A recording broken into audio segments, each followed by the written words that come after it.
United States of America, and to the republic for which it stands, one nation under God, indivisible, with liberty and justice for all.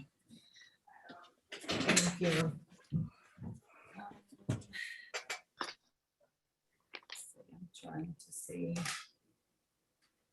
Miss Roman is on. Is she on yet? Pardon Not me. yet. Miss. Okay. Okay, good. Okay, I want to, we have a new board member, hopefully she'll be on in the next minute or so, that we need to swear in, and so I'd like to make a motion to amend the agenda to allow for the swearing in of the new board member. Is there a second? Second. Any discussion? Mr. Conaway? Yes. Oh, no discussion. Thank you, Mr. Conaway. Okay, seeing no discussion, Mr. Conaway was a yes. Mr. Wilcox, Yes. Dr. Jackson, Yes. Mr. Bolton, Yes. Dr. Joyner, Yes, Mayor Elicker, Yes. Mr. Fiore, Yes. and I'm a yes as well. So the amendment has been agended to include the swearing in of Ms. Roman.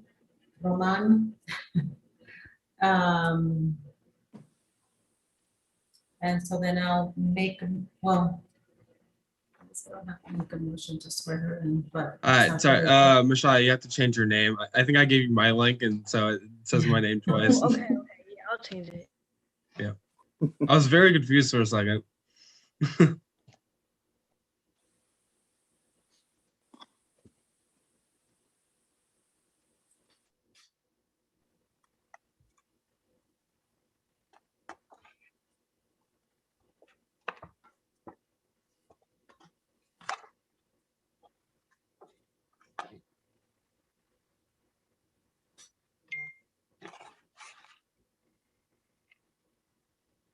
Okay, so Mayor Elicker, All right, Michelle, you ready? Can you raise your right hand, please, for me? Thanks. And just repeat after me. I, Michelle Roman, I'm Mashai Roman. solemnly swear Solemnly swear that I will faithfully and impartially that I will faithfully and impartially perform the duties of Board of Education member perform the duties of Board of Education member to the best of my ability and according to law. to the best of my abilities and according to law, And that I will at all times and that I will at all times strive to use the power entrusted to me and strive to use the power that's entrusted with me. as such officer Wait, can you repeat that? for the best interest of the city. For the best interest of the city. So help me God. So help me God. Congratulations. Thank you. congratulations. Congratulations. Congratulations. congratulations, Michelle. Congratulations, Ms. Roman. Welcome. Welcome. Okay, with that we'll move on to public participation. Dr. Jackson, and he's gonna call in the participants. I can call the participants for you. Thank you. So, okay, problem. Are you ready at this time? Yes, Dr. ma'am. Dr. Joyner, you ready? Yeah, I just want to remind people I have 2 minutes and you can complete your sentence after I say time.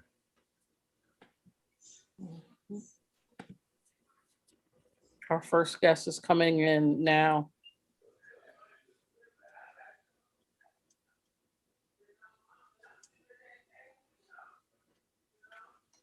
Maritza Spell.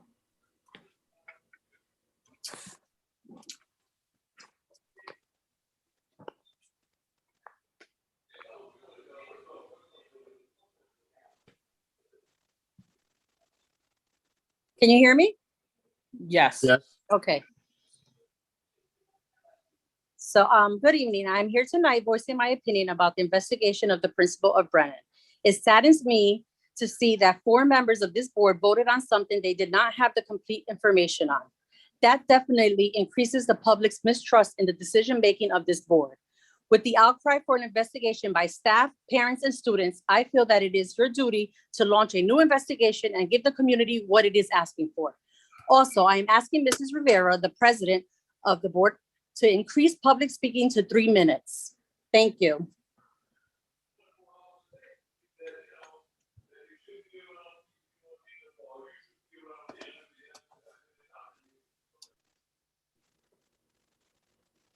Next speaker, it says people get ready. We need a name.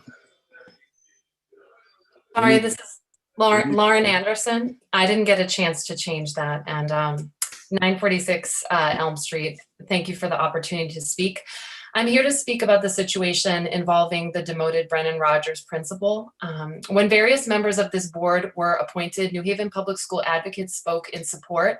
I spoke for the group on Mr. Wilcox's behalf and referenced then his commitment to families and reputation as an engaged community member, skilled listener, and ethical decision maker. I want to emphasize commitment to families and ethical decision maker.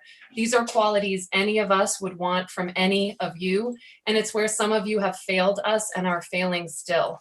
When Dr. Jackson, Mr. Conaway, and Mr. Goldson gave the board the chance to separate this matter from the rest of the blue sheet on the grounds of inadequate information, it was unethical to vote otherwise. That unethical decision has caused further harm to district staff, students, and families. It is infuriating to hear board members who voted against what could have been a thorough singular treatment of this matter defend Dr. Tracy's decisions, including to frame the repeated intentional use of a racial slur as a slip of the tongue, to ignore broader concerns raised about this employee, and to leave the school community largely unsupported. And it is a breach of public trust to have board members retreat into silence and deflect when asked directly why they voted as they did and how they feel about that vote now. The city's charter states that the board shall be responsible for the management and control of the department, responsible for public education, 2 responsibles. And it articulates its duties, including to identify and adopt best practices for engaging the public in the education system. Well, we are the public, and we are engaged in spite of some of the practices, and we're telling you your practice on this matter is far from best, far from responsible. A board member's role is not to support a superintendent, but to be a steward alongside others and an ethical and transparent decision maker in all regards. The path forward must be accountability. Please figure this out for yourselves without personal peacocking. As for the collective, please ensure a full investigation of the district's handling of this matter and an accountability to community demands, including those made by groups that sponsored yesterday's event at City Hall and that are at the forefront of anti-racist action in this city. Thank you.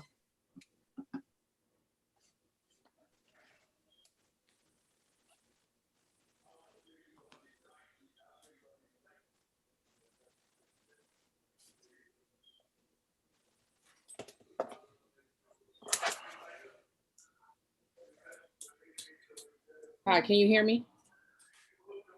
Yes. Okay, sorry. So it is such a sad time for us at a time when we should be, I'm sorry, my name is Teresa Johnson. I'm a parent and a community member. It is such a sad time for us, a time when we should be celebrating graduations, enjoying summer vacations, but instead we're pondering the future of New Haven Public Schools District.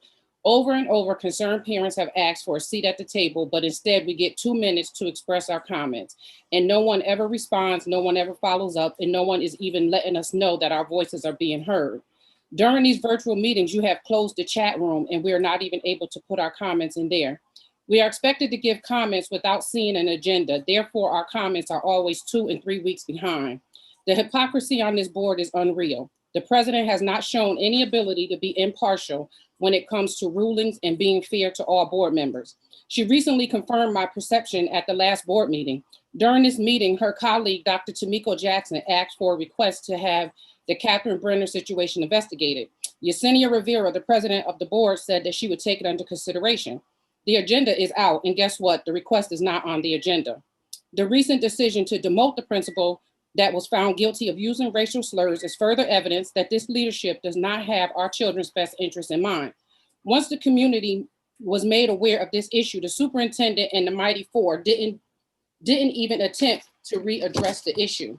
As the facts continue to unfold, it appears the superintendent was not forthcoming with all of the facts, and the board was forced to vote with little to no information.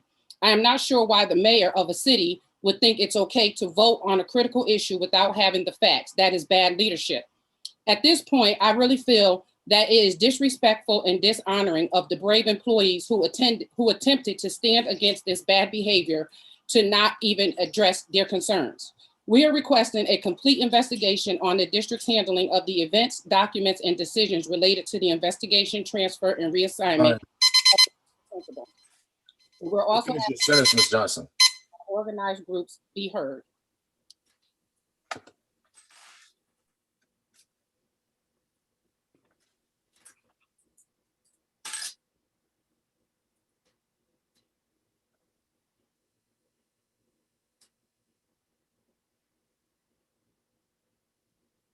My name is Leslie Blateau. I live at 410 Greenwich Avenue. I'm a teacher, parent, and community member.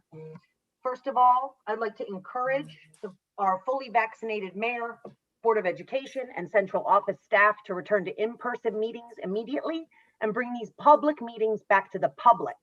As we can see tonight, there are many concerned community members who want to and deserve to meet with all of you in person to express these concerns. I don't understand why we remain on Zoom while groups, schools, camps, and other boards are meeting in person all over the state. Second, I encourage this board to take the time to listen to and reflect on the message of those members of the community who showed up to City Hall yesterday. I would like to share one of my main takeaways from this rally. Restorative and transformative justice and anti-racist education. These are not just things to check off on a checklist or add as buzzwords on a grant application. These practices should be part of daily, reflective, ongoing work at every level of the organization. Students, teachers, family members, community members are hurting. We know this when we listen. And this is not a debate about who is right and who is wrong. This is not something that will be solved over email, personnel transfers, and behind the scenes meetings. The crisis at Brennan Rogers is a symptom of the larger problem of systemic racism in our country, our state, and even our beloved city, New Haven. When harm has been done, those who have done the harm and those who have been harmed must come together in a structured way to be accountable, to listen, and to create a plan moving forward where healing is centered.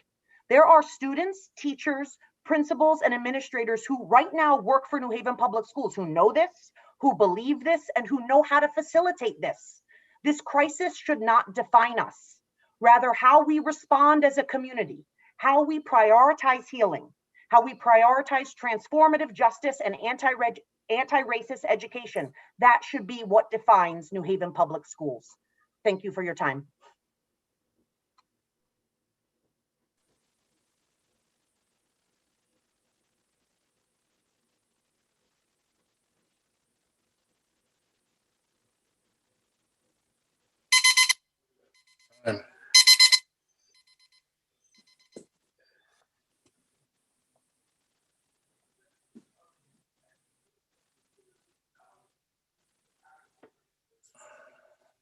Miss Waters should be conditions.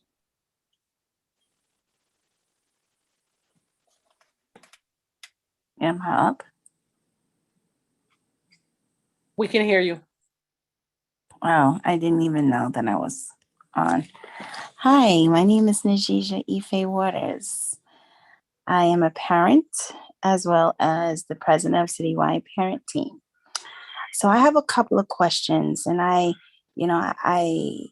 feel for the community, my parents, and it goes back to, I've been saying this for the past 7 years now. As I look through the bylaws, as I look through the policies, it's just sad because you guys are not acting according to the state and federal laws, which the board members are governed by. Underneath this situation that is taking place is you have a policy that says 1999. I think from this point, I think the community is nice that they're voicing their opinions to this board. But what do we know about this board? You guys, well, not everyone. Let me make that clear. But the ones that seems to be voting always together, you guys have a common interest, and it has nothing to do with the parents or the community in this district. However, I think moving forward, to all the ones that are listening, I think it's now time to take this matter to the state. It is time now to start filing complaints against our district, against our mayor. We need to now escalate this, because if they are completely changing rules, you're changing times, you're changing a whole bunch of stuff without properly doing it according to the way the laws are set up, state and federal. It is time out for all. So I think we need to go to the state now. Stop dealing with these people. They don't care.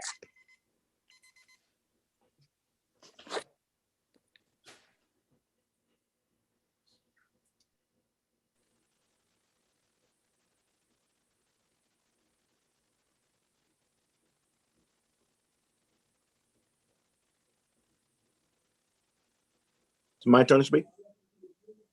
Yes, Mr. Williams. I would just like to say, I just heard you guys swear in a board member. And one thing that bothered me about what you made somebody swear to about being impartial. This board right now, based on what's going on in the city, what they're swearing a young person in to be, they're not. I just want to say one thing, that this community is not going nowhere. We're going to come together and we're going to break y'all down. And that's a fact. So just know that we're coming for y'all. Y'all not going to do what y'all do, disrespect us, act like our voices don't count. When last time I checked, I thought that you guys volunteered to represent us. You're not representing us. You're representing yourself. And that's all I got to say. Just know that I ain't going nowhere. We're going to be coming to do what we need to do to take care of y'all, because y'all definitely ain't taking care of us. I'm good.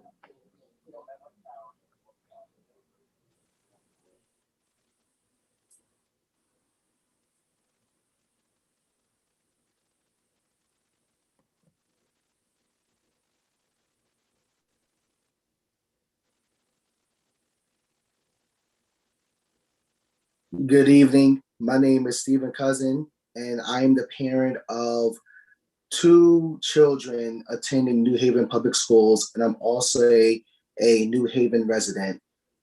I am deeply concerned and saddened by what occurred by a former principal at Brendan Rogers.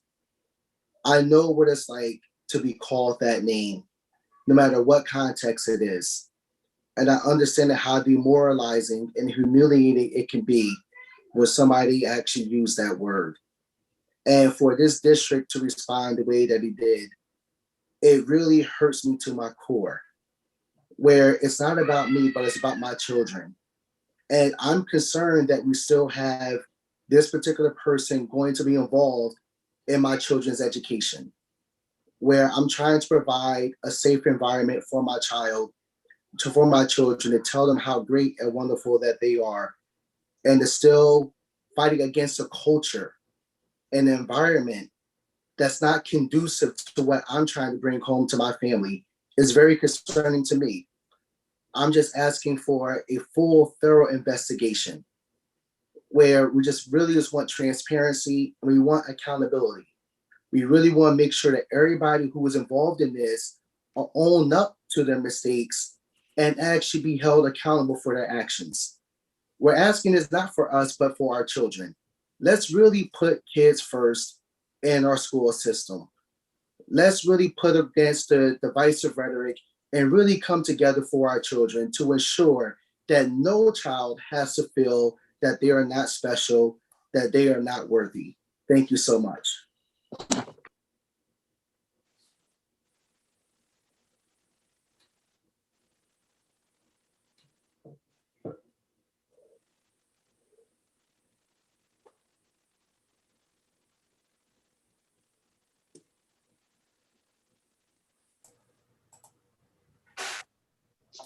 Good evening. My name is Dr. Rebecca Cohen. I am a New Haven Public School parent, a New Haven resident, born and raised. I attended New Haven Public Schools 1st through 12th grade.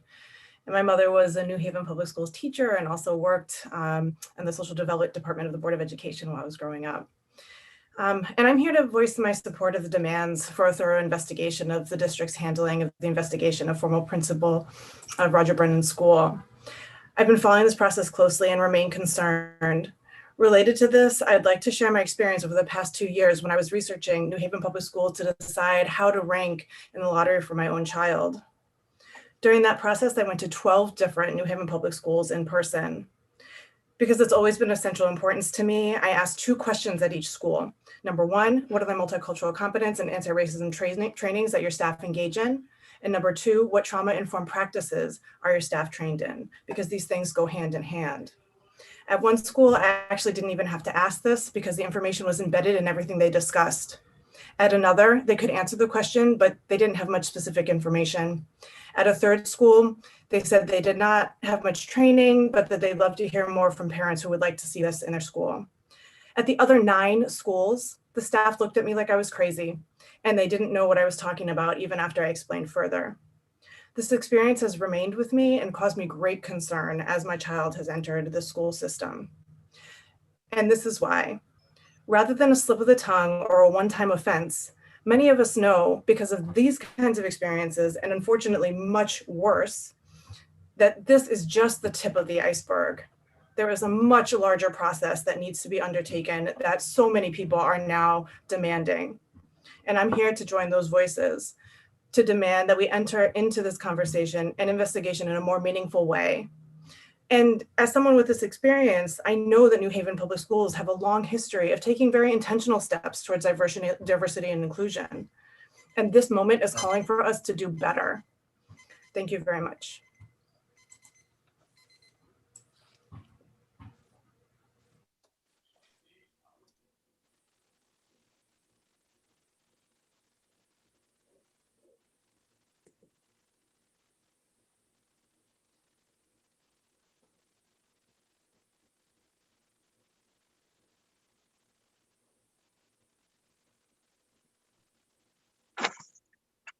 Hello, can you hear me? Yes. Okay. Racist slurs are not slips of the tongue. If only we had a district where there was no need to protest because we all worked for the betterment of children. Racist slurs are not slips of the tongue. If only we had a district where teacher morale wasn't low and student names weren't dragged through the mud of suspensions and expulsions. Racist slurs are not slips of the tongue. If only true community engagement were desired and not just another useless survey that will be ignored anyway. Racist slurs are not slips of the tongue. If only we didn't have to have countless and senseless committees and studies to determine what a dead and blind Ray Charles can see. Racist slurs are not slips of the tongue. If only the district wouldn't set up said committees and only invite those who really seek no change and are satisfied with the status quo. Racist slurs are not slips of the tongue. If only more people, including administration, would be honest and truthful without fear of reprisal. Racist slurs are not slips of the tongue. If only the Board of Education, the superintendent, and mayor were truly willing to engage with their constituents, not just listen and say they're there, but truly engage and reach consensus.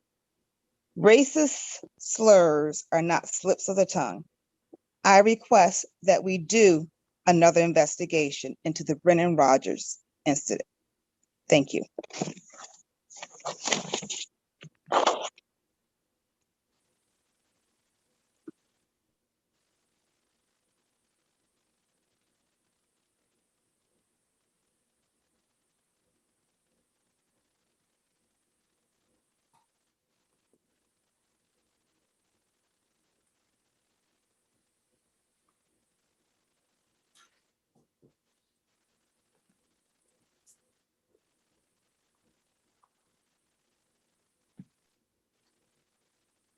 She's coming in now. Good afternoon. This is CJ from Black and Brown United in Action, grassroots organization here in New Haven, New Hallville. We stand up with the people for the people, and the poor people are fed up. We contend that what should happen following that act at Brennan Rogers by leadership and what must happen is an open and honest dialogue between the community, the New Haven Board of Education, and a mayor. And this conversation should include talk about the impact of racism, including the passive aggressiveness, bias, inaccurate curriculum, lack of Black and Brown leadership, including administrative, teaching staff, and clinicians.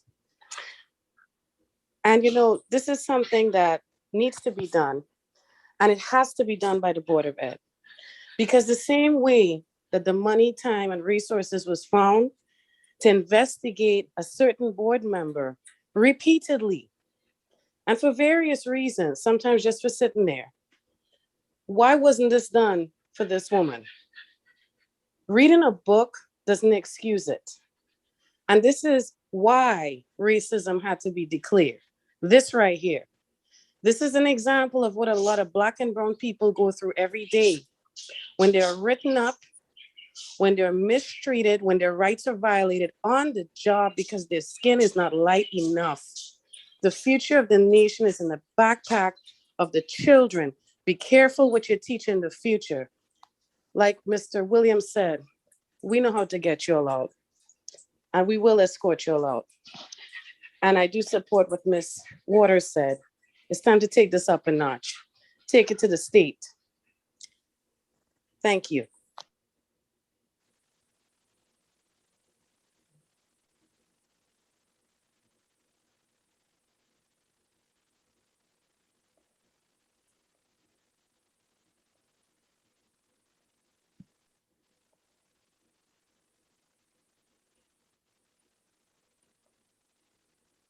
Ms. LaForza, you can open up your mic. Thank you. Thank you. I would like to ask how the Board of Education plans to address the real harm done by the recent actions that allow Laura Robley to remain on the payroll after using racial slurs. I'd like to ask what the Board of Education taught the children of New Haven public school systems by this decision. They taught our students that Black lives do not matter when a white person in a leadership position uses a vulgar slur to refer to them. I think that the investigation should be open, and it should be transparent with restorative justice actions and immediately taken to ensure that this person does not interact with people in the school system of New Haven at any time now or in the future.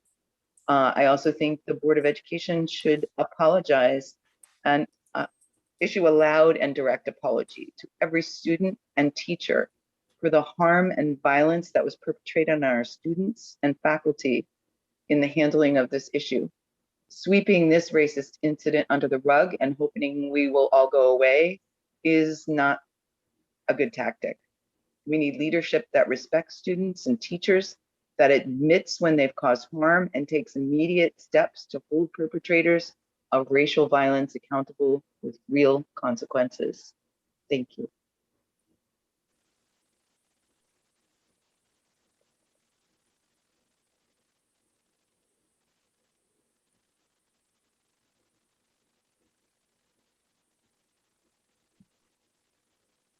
Ms. Torres, you can open up your mic at this time.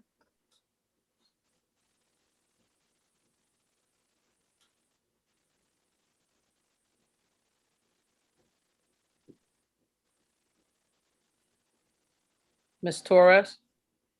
Hi, everybody. Nice to see you.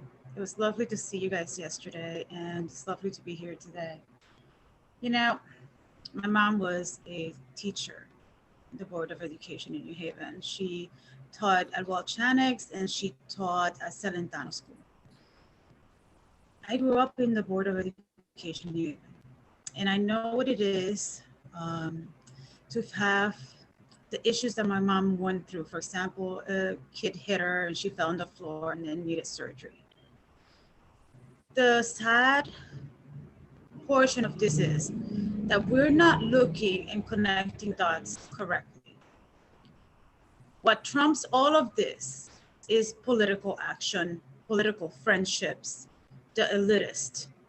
And I know that because I was a part of removing a head judge from office, first judge removed from bench in 300 years in this state.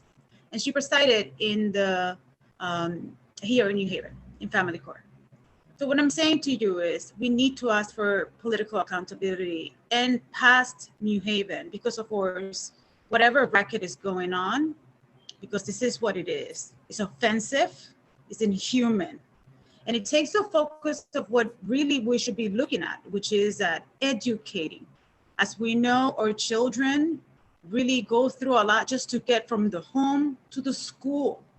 And I can say that because I live in the Hill. I live on a street where drugs are sold openly and kids are playing on their bikes next to what's happening. And so at the end of the day, I think that we should be asking Mr. Martin Looney what he thinks about this. I think we need to go down to the Capitol and ask our governor, what does he think about this? Because at the end of the day, if I was the mayor, I would have fired her. Why? Because we passed a very important law, racism, and we must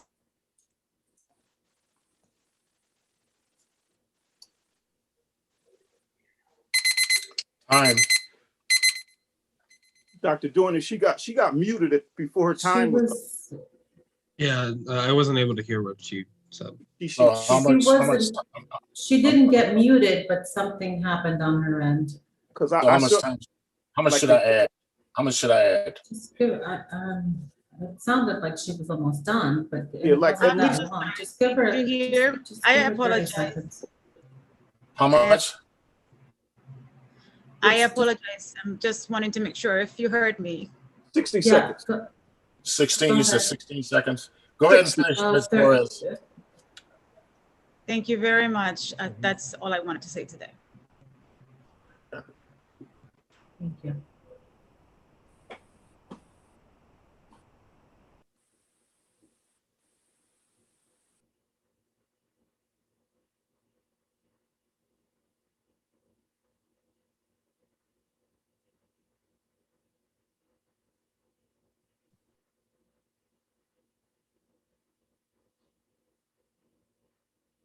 Ms. Sonia Marie, you can open your mic at this time.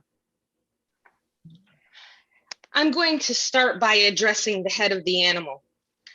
When your own acknowledge that they may not have agreed with things, but they voted in support of you and not our children, there's a problem.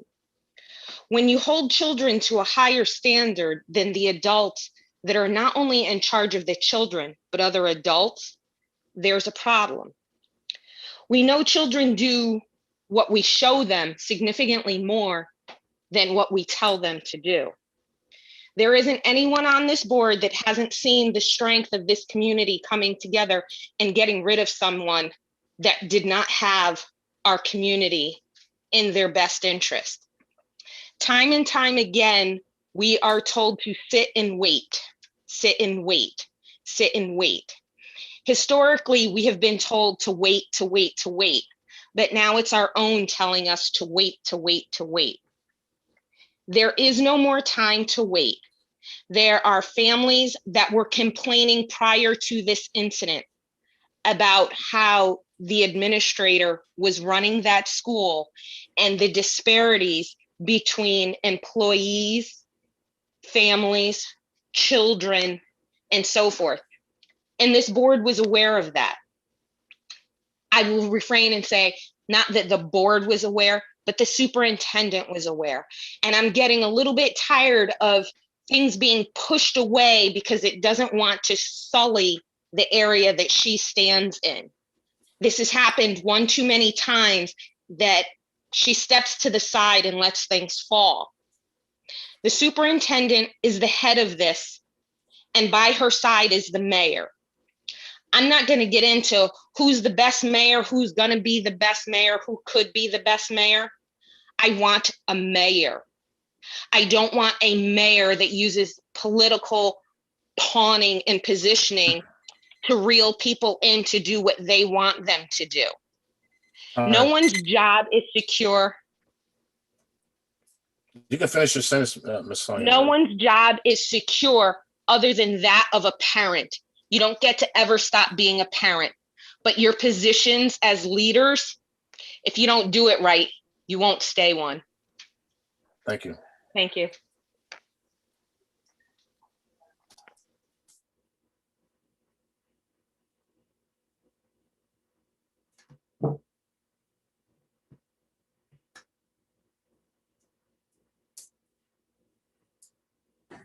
Hi, can you hear me? Yes. Hi, my name is Tawana. I am a New Haven resident and I am a parent of an upcoming freshman. And I've been coming to a lot of the meetings. I'm a very active parent at my school. And I would really like to know, question to the board. With all of this going on, I want to know, what are we teaching the children? I'm not perfect. I don't require my daughter to be perfect, but when she makes a mistake, she is to own it and correct it and know that she has got to be accountable for her actions. My school that I'm leaving, that I love dearly, is not perfect, but that is what was taught at my school. And there's no reason why it can't be across the board. So at the end of the day, with all of the politics put to the side, all of your personal friendships and everything, what are we teaching these children? Investigate this issue, come with a solution that is going to be acceptable to all. Nobody's looking to ruin anybody, but Prince Robley is an adult. She did what she wanted to do. What about the children? It's all about the children. I thank you for your time. And tonight when you lay down, what about the children? Thank you. Dr. Tracy gotta go.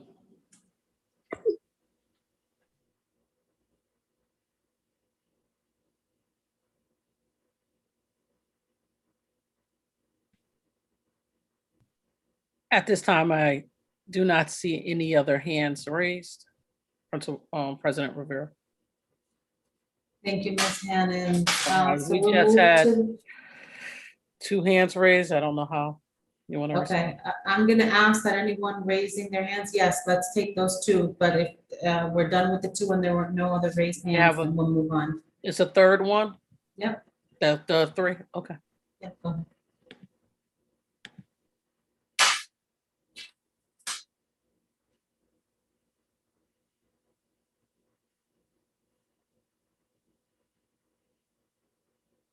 Miss Maria, you may open up your mic at this time. Okay, thank you.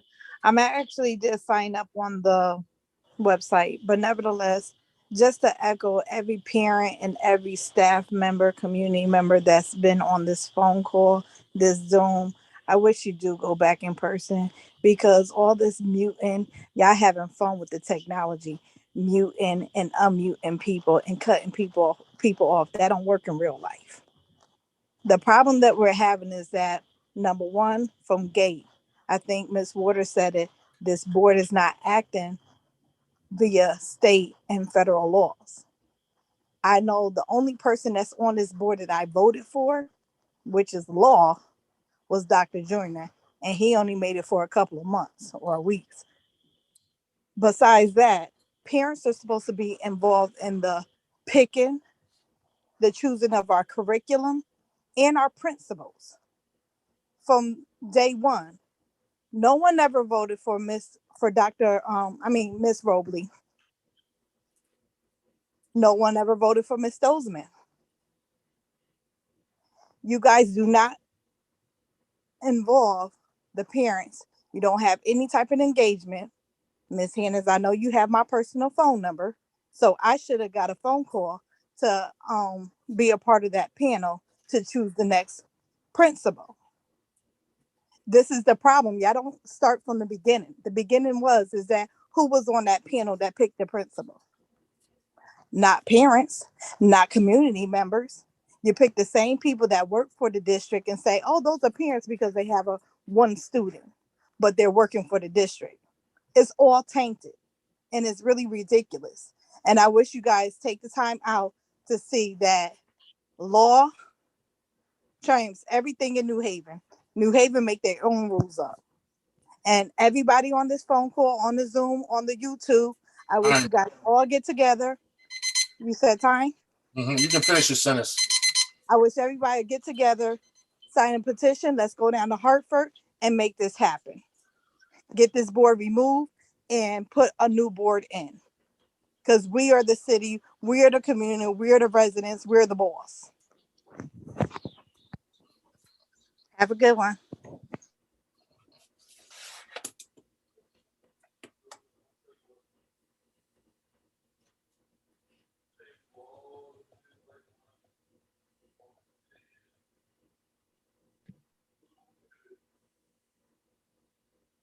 Miss Williams, you may open your mic. My mic is open, and I'm. Why are we recording the meeting all of a sudden? Because I'm talking. Because it wasn't. Was it recording before? Okay. I want to see the chat be opened because I think that the community deserves the right to be able to communicate with each other, and that information should not be stifled from the public record. If you all want to do these meetings on Zoom, then that's going to be the price that you pay. You get all of the comments that would be in the audience and would be private to be on the public record. Now, if you want to change that, then you go back in the building and then you don't have to worry about that information being on the public record. But it should be on the public record. You need to allow people to talk in the chat, allow them to use the full extent of the technology in the same ways that you do. That's all I have to say for right now, and I mean it.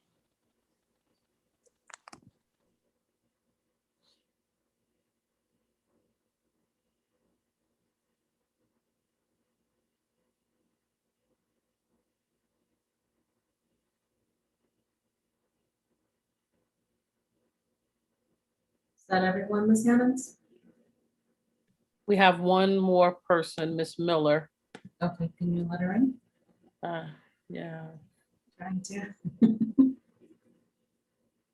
Miss Miller, you can click. You should be getting promoted at this time to be a panelist.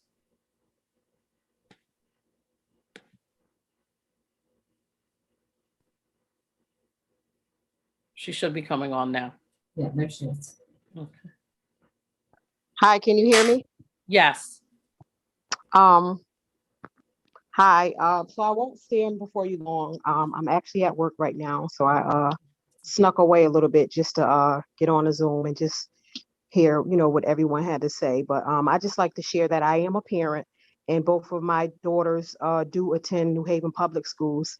And I just like to say that I am completely outraged that the Board of Education would even consider keeping someone on their administration that uses racial slurs. There's absolutely no excuse for it. There's no justification for it. When we send our children to school, we trust that they're being cared for in treated equally as other students and being respected. I personally am very much involved with both of my daughter's education with the schools. They both, well, one of them is going to be attending Eli Whitney this year. The other one attends East Rock. I'm well known to the schools. I'm very available anytime the school needs to reach out to me concerning my children. So this is something that I do not take lightly, and I won't stand down until this is really addressed in the way that I feel like it should be addressed. And that's all I have to say.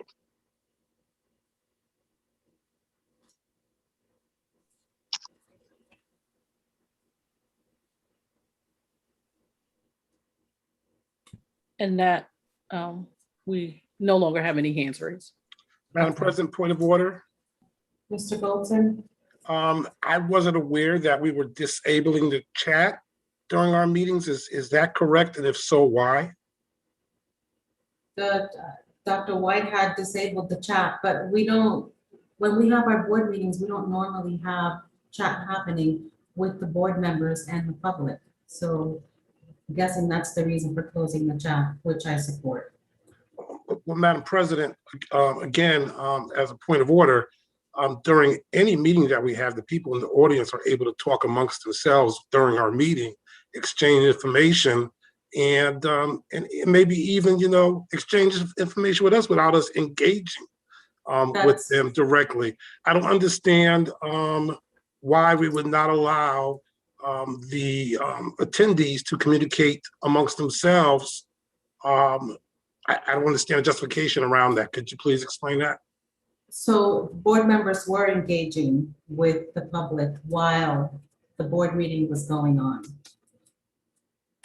Madam President, It's one thing for point of the order? public. Point of order? Go ahead. You asked me a question, I'm responding. I just want to make sure I understand something. Is there some sort of law or that that is being broken by having these folks communicate amongst themselves? And if a board member wants to answer a question, like people have asked me questions, what's next on the agenda, because they don't have the agenda in front of them, and I would respond to them. Is there some sort of law that says that that can't happen? Attorney Alexiadis, go ahead.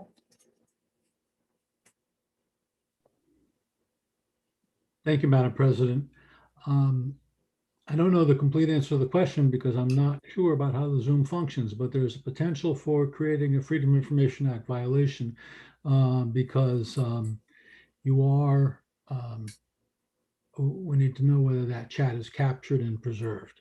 I don't know the answer to that question, but to the extent you're creating a record, then that will need to be captured and preserved for Freedom of Information Act purposes.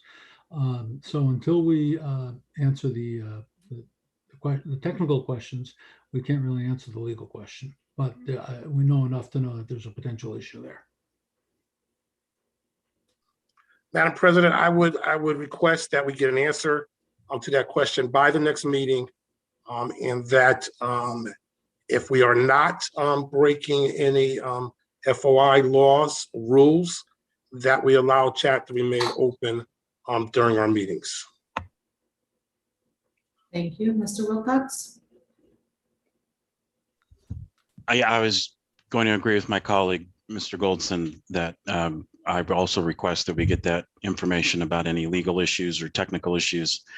And if there are going to be issues, for instance, if it's inadvisable from a legal standpoint, for instance, for board members to interact on the chat with the public during a meeting, then perhaps we could, make agreements there amongst ourselves. But I would like to get information about the technical and legal aspects at the next meeting.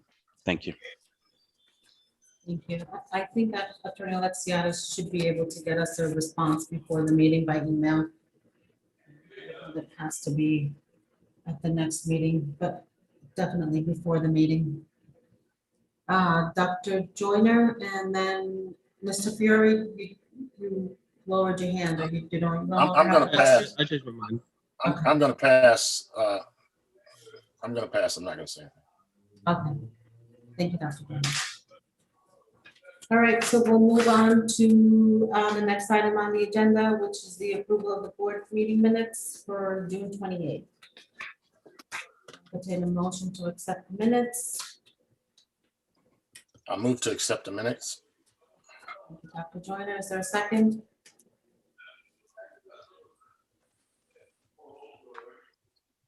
Mr. Wilcox? Second. Okay, any discussion? Mr. Conway and then Mr. Goldson? Yes, I have three things I just want to address. They're real quick on at the top of page 2, under Dr. Tracy's report, the last sentence, Dr. Tracy could congratulate all who support Hill House High School students for acquiring tickets for, I just want to know for what?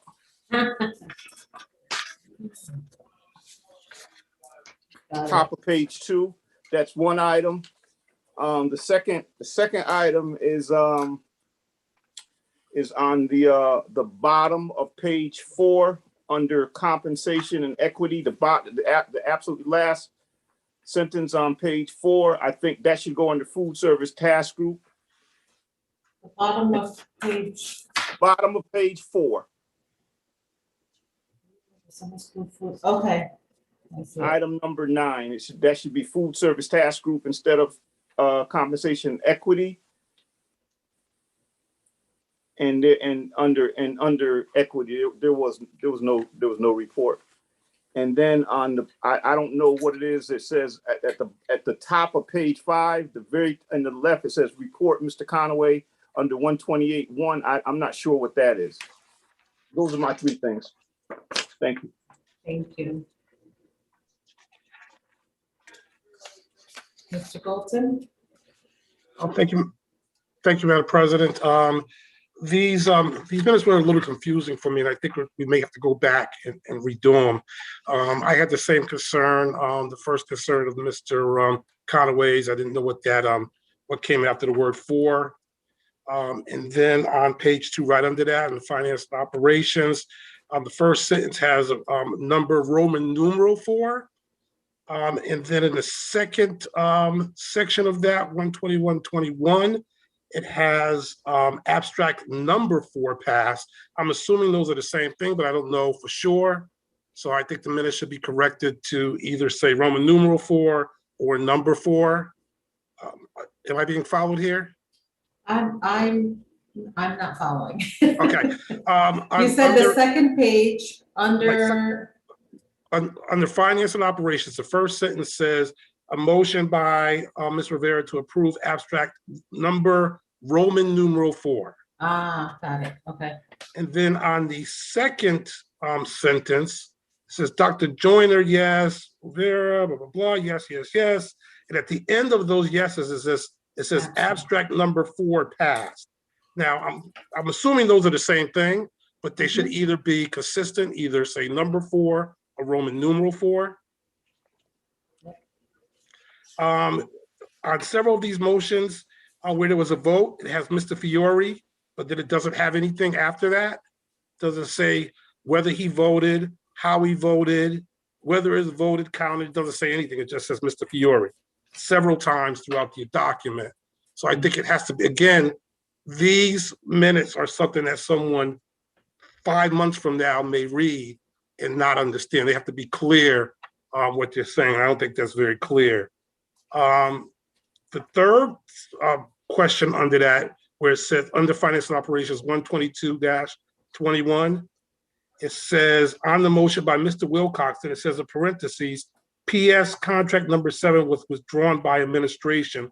I'm not quite sure what that means. I don't know what the PS means. I don't know why that was withdrawn by the administration would be in the motion. It sounds like it would be a separate action. If that was withdrawn, there should be a note about that, but it shouldn't be in the motion, I don't think, unless he made that in the motion. I don't think that was part of the motion. On the fourth item there, again, it says Mr. Fiore. Doesn't say, it doesn't say what his name is there for, whether he voted or not. And that's all throughout the document. On page 3, the second sentence, it says, on the motion by Mayor Eliger to add all 7 F&O items to the agenda. I'm assuming that means to amend the agenda. I'm not sure. So that's confusing. And there's actually an entire motion missing. Before Mr. Eliger made that motion, there was a motion to amend the agenda that failed. That motion is not listed in this document. So that would have to be added, because it was a motion that was added, was voted on, and failed.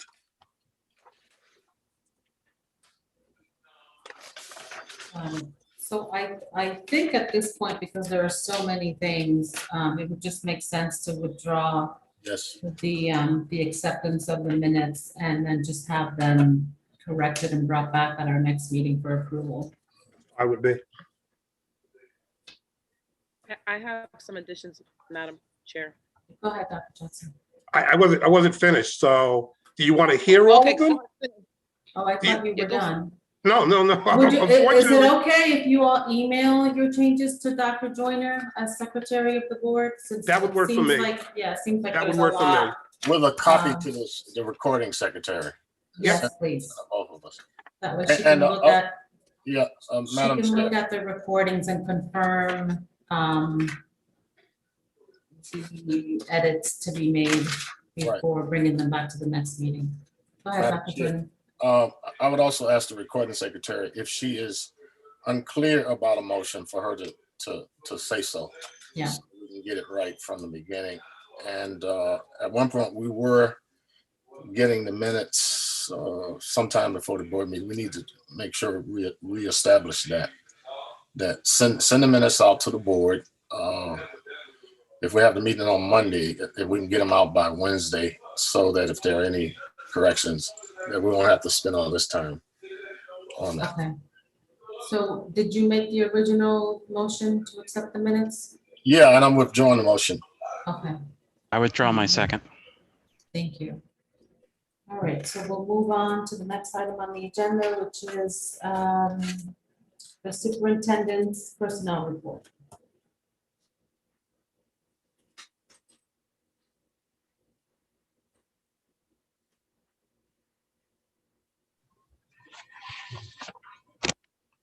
Good evening, board, and thank you, Madam President, and good evening to those who are listening.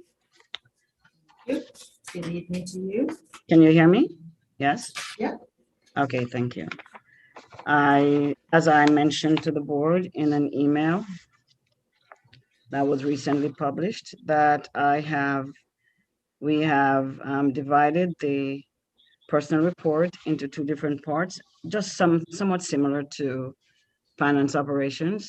So there are action items that require the board votes and information on the items. So the first set are the action items. On this, I'm asking the board you may see a lot of ESO teachers, and we are proud we are finding them. These are the ESO teachers that are going to help to reduce the class sizes in grades 1, 2, and 3. And so they're coming in, and that's a great thing to see happening at this time. So at this time, ask the board to please accept the action items personal report. Mr. Wilcox?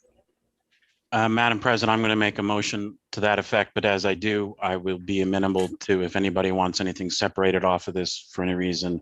As the motion maker, I'm happy to make that change. I apologize for not doing so in the past. But I move that we approve the action items of the personnel report. Second. Dr. Joyner, Dr. Jackson?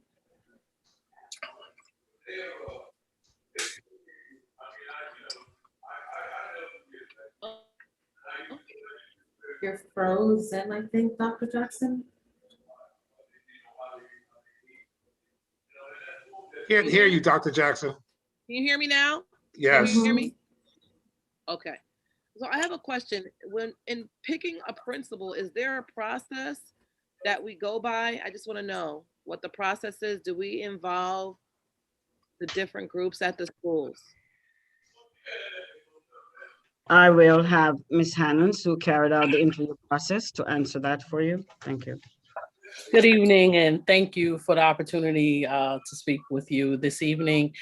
We have a principal selection process where we conduct initial interviews for candidates that we potentially feel may be ready to become a principal, and that's held at central office. We have a variety of stakeholders that participate in that first initial cut, if you will. And then we send candidates, once we look at that cut of who we think can be a principal, we send candidates to the various schools and they interview with the school planning and management team. So we contact the school planning and management team of the school, which is the governing body of the school. The school planning and management team of both schools selected that are in discussion for this evening also had parents as part of the committee as well. And then they create questions for the candidates. They recommend 2 candidates to the superintendent, and then the superintendent makes the final recommendation to the Board of Education. So there's a second part to my question, Madam Chair. Go ahead, Dr. Jackson. Ms. Hannons, thank you so much for that explanation. I just have a question because I'm here. Did that happen with both of these principal selection, this process? Both were interviewed by the school planning and management teams.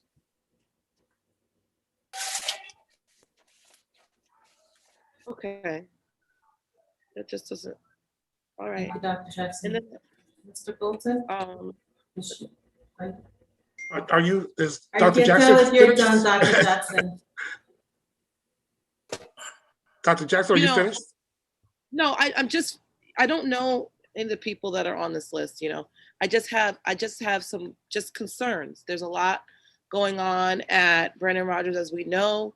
And the school has not had any kind of support, and we're naming I feel bad for the principal because there's going into a situation that has not been addressed. So, I just wanted to make sure at least that, I guess, the SPMT had been utilized, because I'm getting that the school community did not feel involved.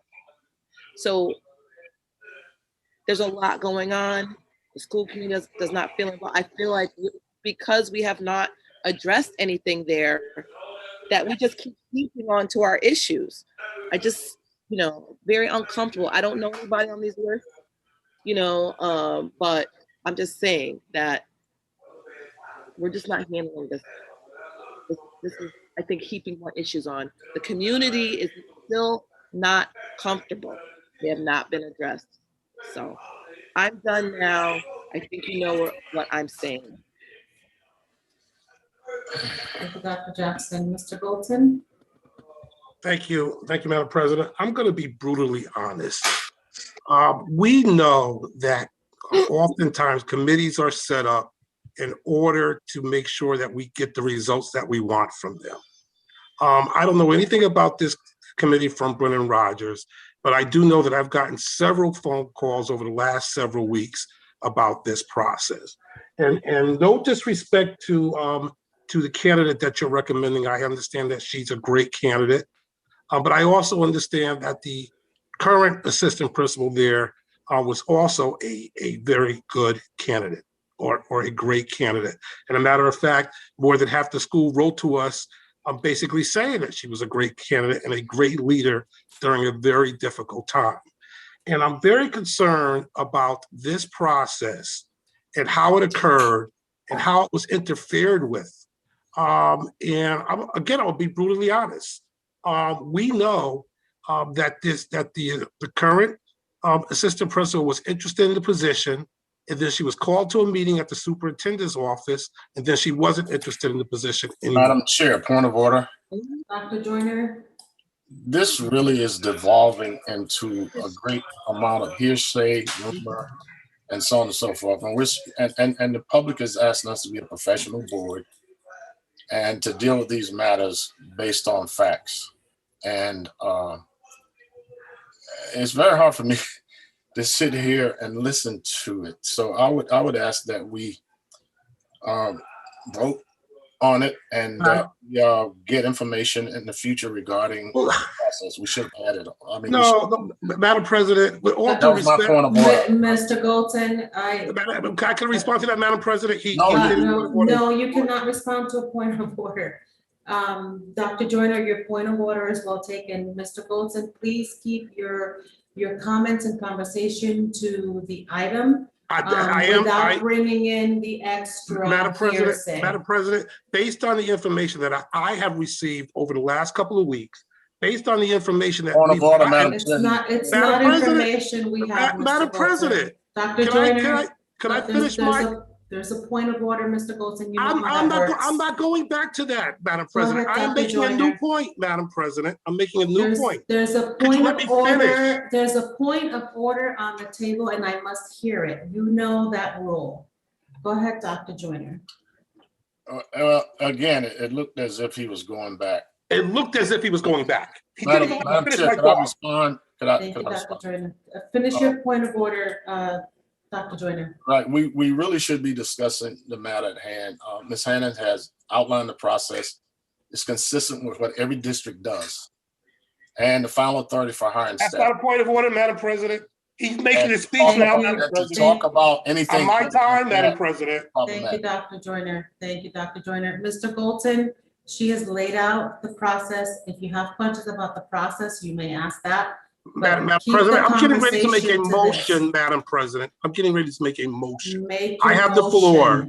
Based on the information I have received and that other board members have received, I respectfully submit that we remove the that we remove from this motion the Kimberly Danley nomination to principal of Brennan Rogers Magnet School until we have a full and complete investigation related to that process that occurred over there with the former principal and now this new process for the new principal. Thank you, Madam President. Thank you, Madam President. Now, normally I would be able to give information as to why I'm making that motion. But since you and Dr. Joyner will not allow the me. Discussion, Mr. Golden, you know that. So if it's seconded, then you can give your reason. Second.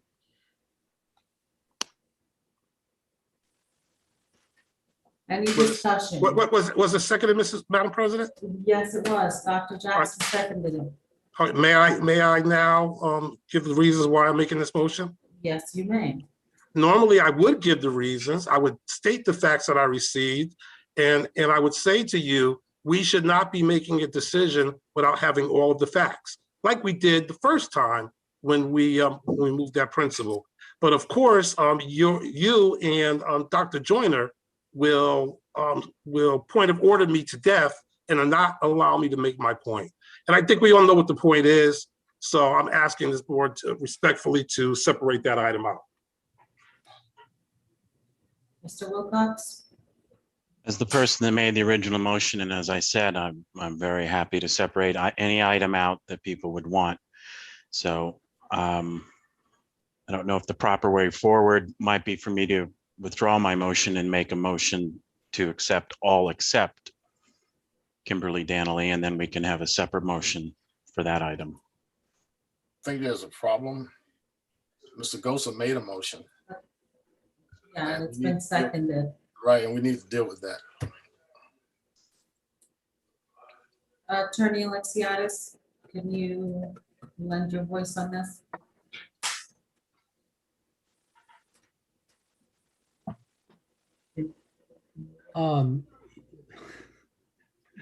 With the consent of the maker of the motion to separate out the one appointment, with Mr. Golson's consent, Mr. Wilcox may withdraw his motion and proceed. We don't,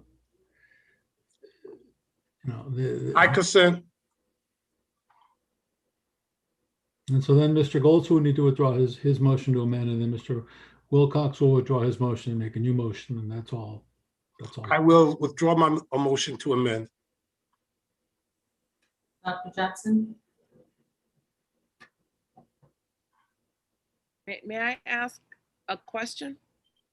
Does it have to be to During the discussion, we can do that right now. I thought we were gonna withdraw the second. Go ahead, Dr. Jackson. I could ask the question?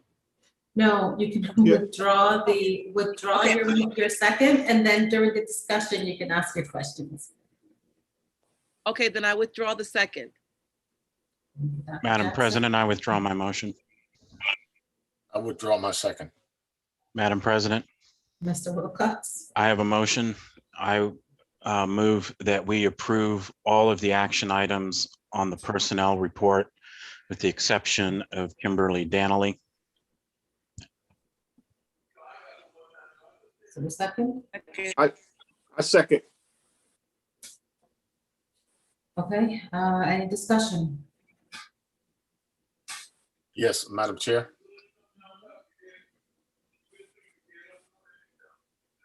Mr. Golden, Dr. Joyner? Big difference.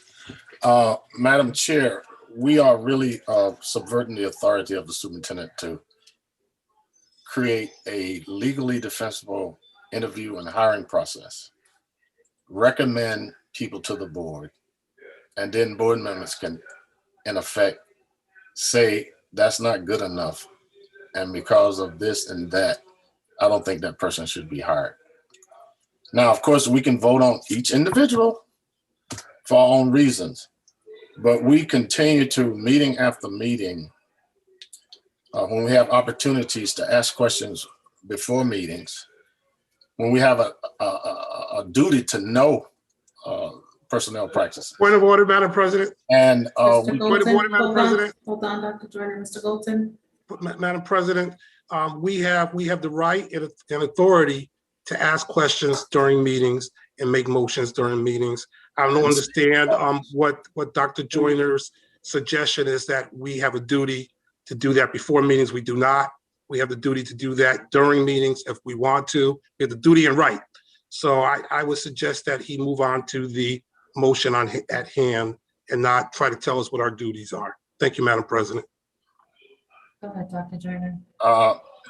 Madam Chair, it would be more efficient for us to get information in the most timely and effective process. We certainly should ask questions in meetings, and we have always done that. But what we're actually doing now, we're moving over from policy into actually hiring and determining whether or not the process is this or that. I have full confidence in Ms. Reed Hannon's ability to manage a principal search, and I have confidence in Dr. Tracy's ability to do what is legally and ethically defensible in choosing principals. And that's what we hired her to do. We're not hirers, we're policymakers, and we supervise the superintendent. If she doesn't do things in accordance with what the collective board thinks, then we can deal with that. But we only supervise one employee and we only hire one employee. And I won't have anything else tonight to say about that. Thank you. Thank you, Dr. Joyner. Dr. Jackson? I can ask my questions now? Now? Yes. Oh, okay. I have a couple. The person that we are separate, can I ask about the separated out thing now? Or I don't want to be out of order. So the motion is to accept the personnel report with the exception of Ms. Kimberly Danley. So that's what we're discussing. Okay, I'll save my questions for that. Is that okay? The next time. Thank you. Mr. Wilcox? I'll just say that, in my opinion, when we have items on a report, it's a convenience for the board, it's a convenience for the public if we approve them in bulk. Same thing with our finance and operations items. And if members choose to or need to, based on recusals or want to have further discussion, then I'm moving forward. I'm in full support of separating items out since it is a convenience for us. I fully intend, when we're done with the discussion on this item, to move that we complete the action items, particularly the one here with Ms. Principal or Kimberly Danley. Thank you, Mr. Wilcox. Mr. Goldson? Thank you, Madam President. I am so tired of hearing board members and administrators try to tell us what our responsibilities are when our responsibilities are very clear. They're outlined in state statutes, chapters 170 and chapter 166. It says very clearly in both of those chapters that the Board of Education has the authority to hire and fire certified employees, and that we only pass that, the superintendent has that authority when we pass that authority to her. We have never done that. We've always held on to that authority, and we still have it now. So again, Dr. Joyner was incorrect in his interpretation of what our duties are. Chapter 166 of the state statute says, and I'll be real clear, but I want to get this on the record. Section 7, subsection B, and it says that that the Board of Education may authorize the superintendent to employ teachers. Any superintendent not authorized to employ teachers shall submit to the Board of Education nominations for teachers meaning anyone certified, for each of the schools in the town. Such board may accept or reject such nominations not later than 35 calendar days from their submission. Any such board may request a superintendent to submit multiple nominations of qualified candidates if more than one candidate is available for nomination for any supervisory or administrative position. We clearly have the authority in the state statutes to hire and fire employees. We are not micromanaging. We are not going above or beyond our authority. And we are not, we're doing what we have been told in state statutes we should do, and that we have the authority to do. And until we no longer have that authority, I'm going to continue to exercise that authority. And I would suggest that every other board member do that also. Otherwise, there's no reason for us to be here. Why would we have a Board of Education if we did not follow the state statutes that give us that authority? What's the use of us being here? Why would I waste 3 hours sitting through this stuff? Doesn't make any sense. So, Madam President, I am respectfully asking this board to adopt to approve all of these nominations minus the one that was removed, and that we have another discussion regarding the one that was removed. And I'm not saying that this person is not a good candidate. I just don't know who the best candidate is for that school at this time. What I am hearing from teachers, workers, parents in that school, that there is another candidate who is just as good, if not better, to serve that community. Thank you, Madam President. Thank you, Mr. Golden. Seeing no further discussion, we'll vote on the personnel report with the exception of Kimberly Danley. Mr. Wilcox? Yes. Dr. Joyner? Dr. Joyner? I'm sorry, Madam Chair, I missed, I had a sound problem. We're voting on the personnel report minus Kimberly Danley. Yes. Mr. Conaway? Yes. Dr. Jackson?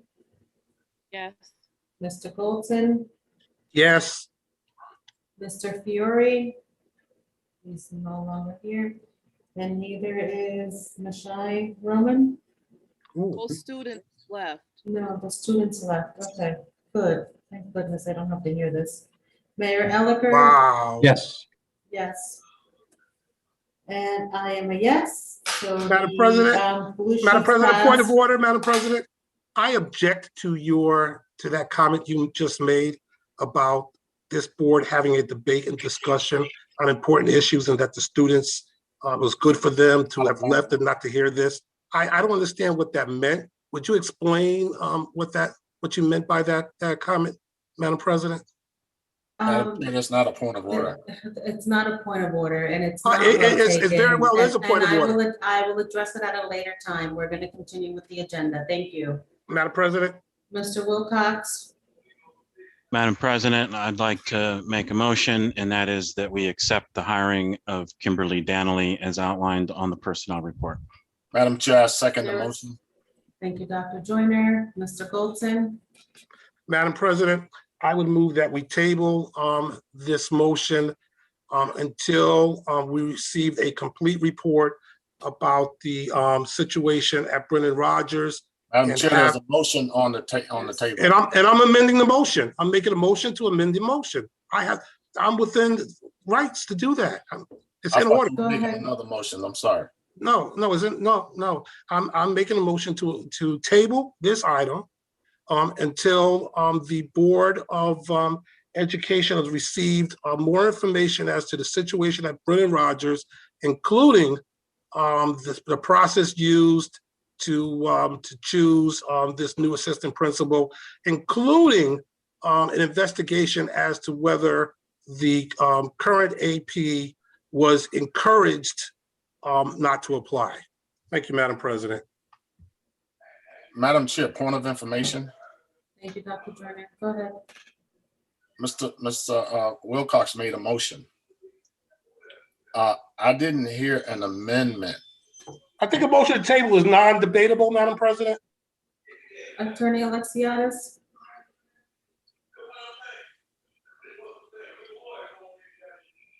First question, was there a second to Mr. Wilcox's motion? I second the motion, yes.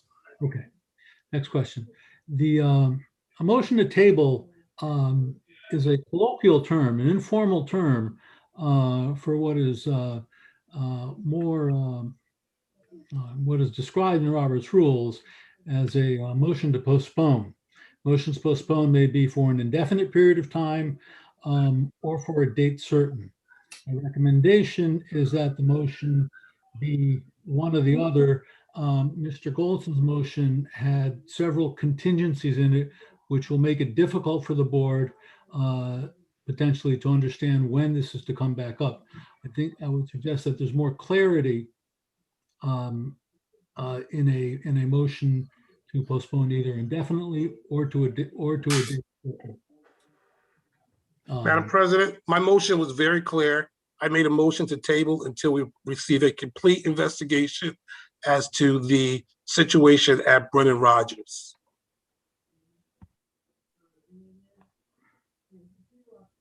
Second.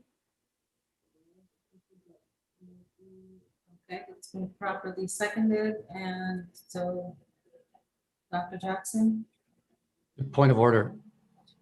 go ahead, Mayor Eliger. Correct me if I'm wrong, but there's no discussion on a motion to table that's been seconded. Is that correct, Mr. Alexiadis?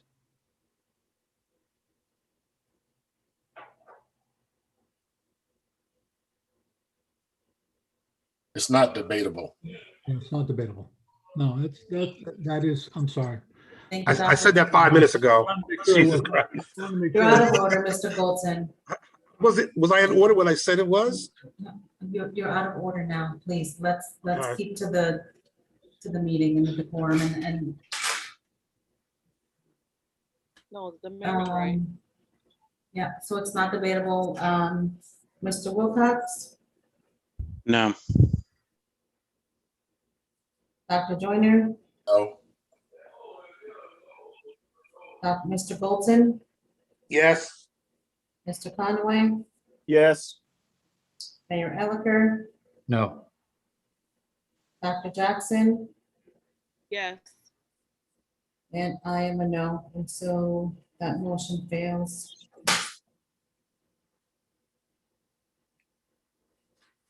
Okay. And so we go back to the original motion, Mr. Wilcox. Yes, Madam President, I support the hiring of this individual. The resume looks great. Assistant Superintendent Red Hannon's outlined the process. We're about, I think, 6-7 weeks away from school getting started. I'm sure there's lots of things need to get done at this school. And also it's been reported to us that the current assistant principal did not apply for the job. So whether or not there's more to it than that, I think that it's important that we have a principal in this school so that we can have a process begin of getting the school back up and running. So I'm in support of this hiring. Thank you. Thank you. Dr. Jackson and then Mr. Bolton. I want this school to have a leader just like everyone else does. But you just can't throw someone over there into a situation that is an entire mess. If we listen to what the staff is saying, what the families are saying, what the community is saying, we have no reporting of what happened and how this school is doing. I feel like it's unfair to put Miss Danley over there into a place that's chaotic. The leadership of the district in handling that school, she's done nothing. That school is traumatized. They're in pain. No one has addressed them. I'm getting text calls. No one has said boo to them. To send someone over there into a situation that is not even dealt with is unfair to this person. And yes, the assistant principal wanted that job. The people there wanted to give her that job, wanted her to take that job. And yes, it is fact that she was not, it is fact. Okay, it is fact. I'll let her share it, but it is fact. When you're questioned a certain way and you feel that you're not gonna get support, of course you're not gonna go for it. So that is fact. It is not hearsay. So what I'm saying is this person might be a great person to go, it might be a great leader, a great principal, but we haven't even ironed out what happened. We had a bias incident and no one has done anything. You guys got us to try to vote on something. The 4 of you voted for that's fine. That's your prerogative. I didn't. I am still very concerned that we have not addressed what has happened there. So I think that we should table this or not vote for it, whatever. I don't think we need to be appointing anyone there because it is not the time, because it has not been done properly. I don't think it's unfair. I don't think it's fair to Ms. Danley, and I don't think we've been fair to the assistant principal that was there. So my question after my statement is, one, was the position posted? And if so, where and how long?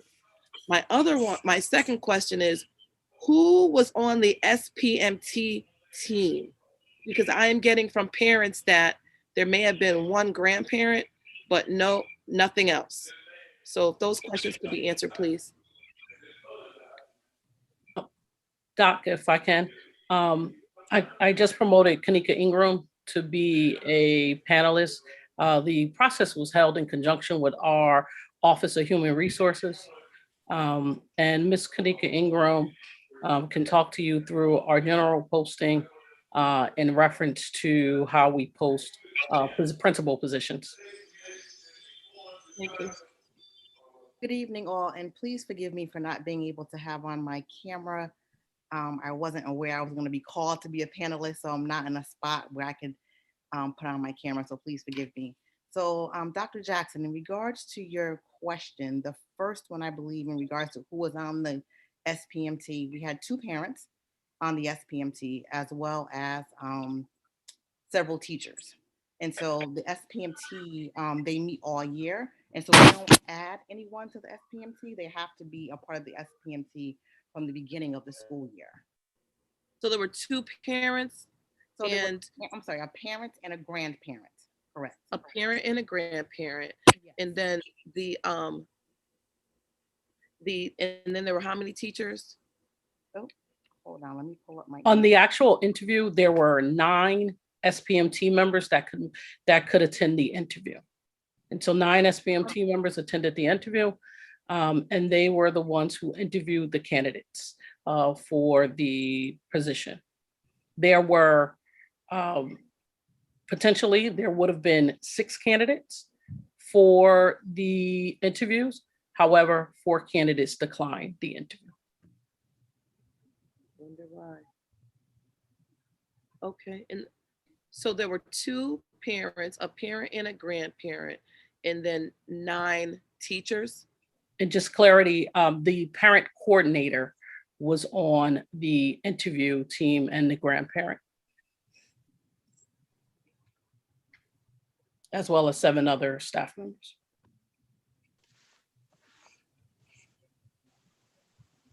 And then the posting of the position?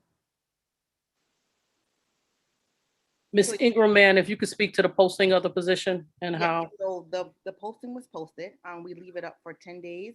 It was only posted for internal candidates. And then based on who applied to the posting is who we interviewed. So I can be very transparent to tell you no one applied for the Brendan Rogers position. So we went back to our applicant pool from the earlier principal pool, and we pulled candidates from that pool.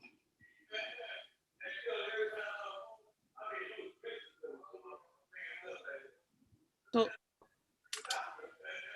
the parent coordinator, is that a parent or an employee? It's a staff member who coordinates all parent activities and parent engagement, similar to how our youth, family, and community engagement office works. This is someone that would report to that particular office. So they're in charge of parent and community engagement. Right, so there was In particular, parent engagement. So there was just a grandparent. It was a grandparent that was on. Yes, not just, I'm not saying just, I mean, I'm just using the term. It was a grandparent. So that was kind of the only parent type person that was on the The team. SPMT is a body that meets all year long that governs the actual school.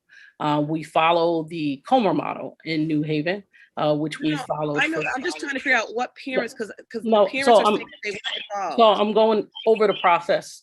So whenever we do a principal selection process, we engage the current SPMT members.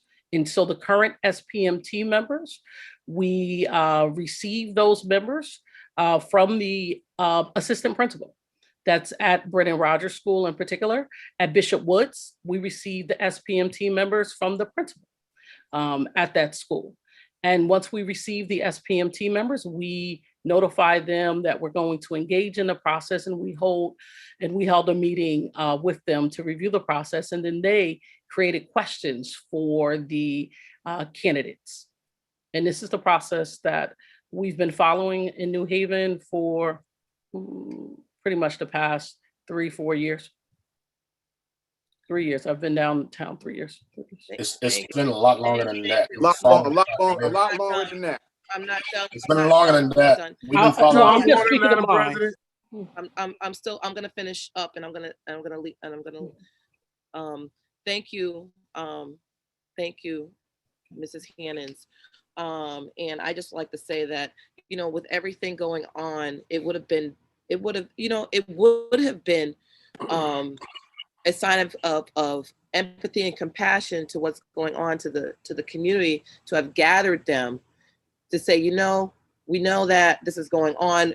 How could we allow them to participate in this, in part of their healing? We still have not addressed anything, and parents and the staff are concerned. So that's all I'm going to say. I am very uncomfortable with this appointment because we have not done what we needed to do to rectify what has happened at Brendan Rogers.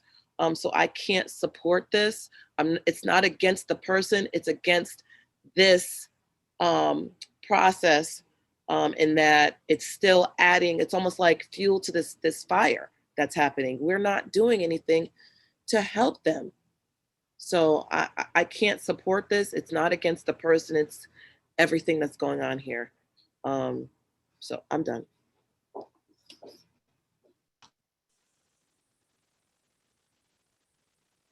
I can't hear you, Ms. Rivera.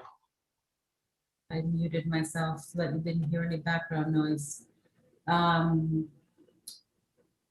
Joyner, Mr. Conaway, and Mr. Bolton. Madam Chair, it's really important that we not do anything to cause further harm to either party. And I know the person in question, she was a phenomenal assistant under Dr. Joseph Johnson. And if anybody can go over there and really help that school, she can do it. I have confidence in it. And I don't think we should be speaking for any of these folks, because they can speak for themselves. And she certainly is up to the, I'm speaking for her, I don't mean to do that, but her body of work indicates that she would be a great match for that school. And Dr. Tracy's body of work indicates that she has a good taste when it comes to hiring staff, as does Ms. Red Hannings and Ms. Ingram. So we need to let the district function the way it was designed to function. And we also need to do background research as much as possible so that we can have more efficient meetings. Thank you, Dr. Joyner. Mr. Conway? Yes, I'm not questioning the process or anything, but we do know that this situation is a powder keg. It's a different situation. It's not a regular situation, and it speaks volumes to me as an administrator when nobody applies for the job. And that's what happened. And then you had 6 candidates, 4 backed out.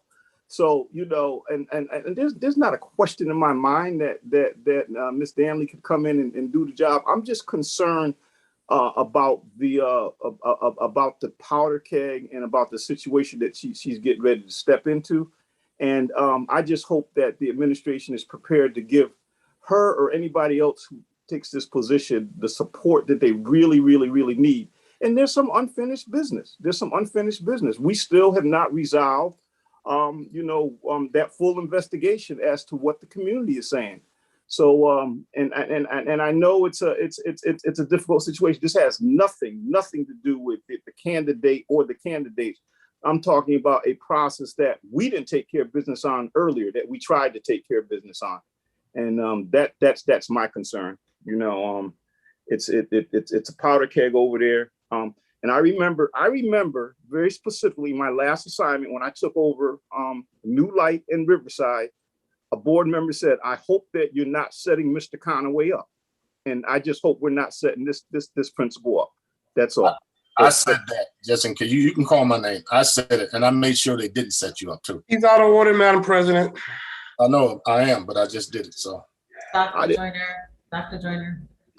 And so I think that we have to take care of some business still as a board. And I think the community spoke very, very, very, very loud. And I heard what the community said. I'm listening to what the community said, and I'm supporting what the community said. Thank you.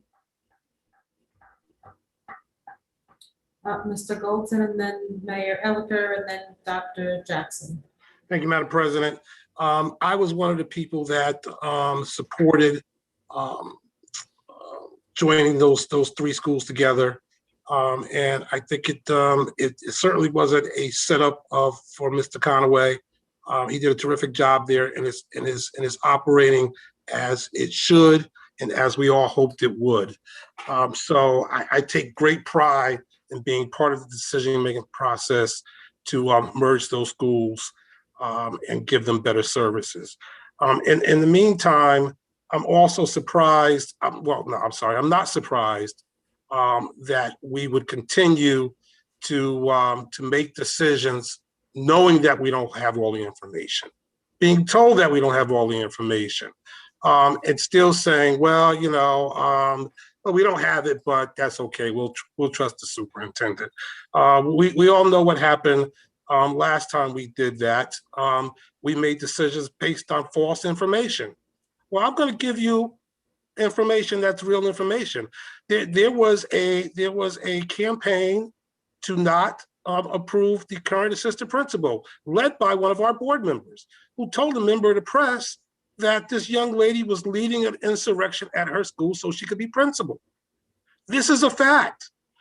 For us to make this decision without having a true investigation as to what happened over there, and to why all of a sudden she was no longer a candidate. Was there intimidation involved? And we're not even willing to look at that. We're just gonna say, okay, let's just do it because the superintendent told us to do it. The same superintendent who told us that it was a slip of the tongue from the former principal, who told us that it happened at a diversity training. That slip of the tongue means it happened once. It actually happened 3 or 4 times. So, for us to still, after all, and I had a little bit of faith, a couple of people came up to me over the last couple of days and said, we think we made some headway with a board member or two. We think that they're going to listen and make decisions based on facts and not on what they think is the right thing to do because they want to support the superintendent, but that they want to support the school system, that they want to support the school and the teachers and the students and the parents over in that school, and instead of just supporting the superintendent. And clearly that hasn't happened. So yes, I didn't have as much faith as they had. And I guess I've been a little jaded over the last 5 or 6 years of dealing with these issues and seeing how people make decisions without having all the facts. I read, I talk to people, I call people, I have people call me. I try to get as many facts as possible before I make a decision.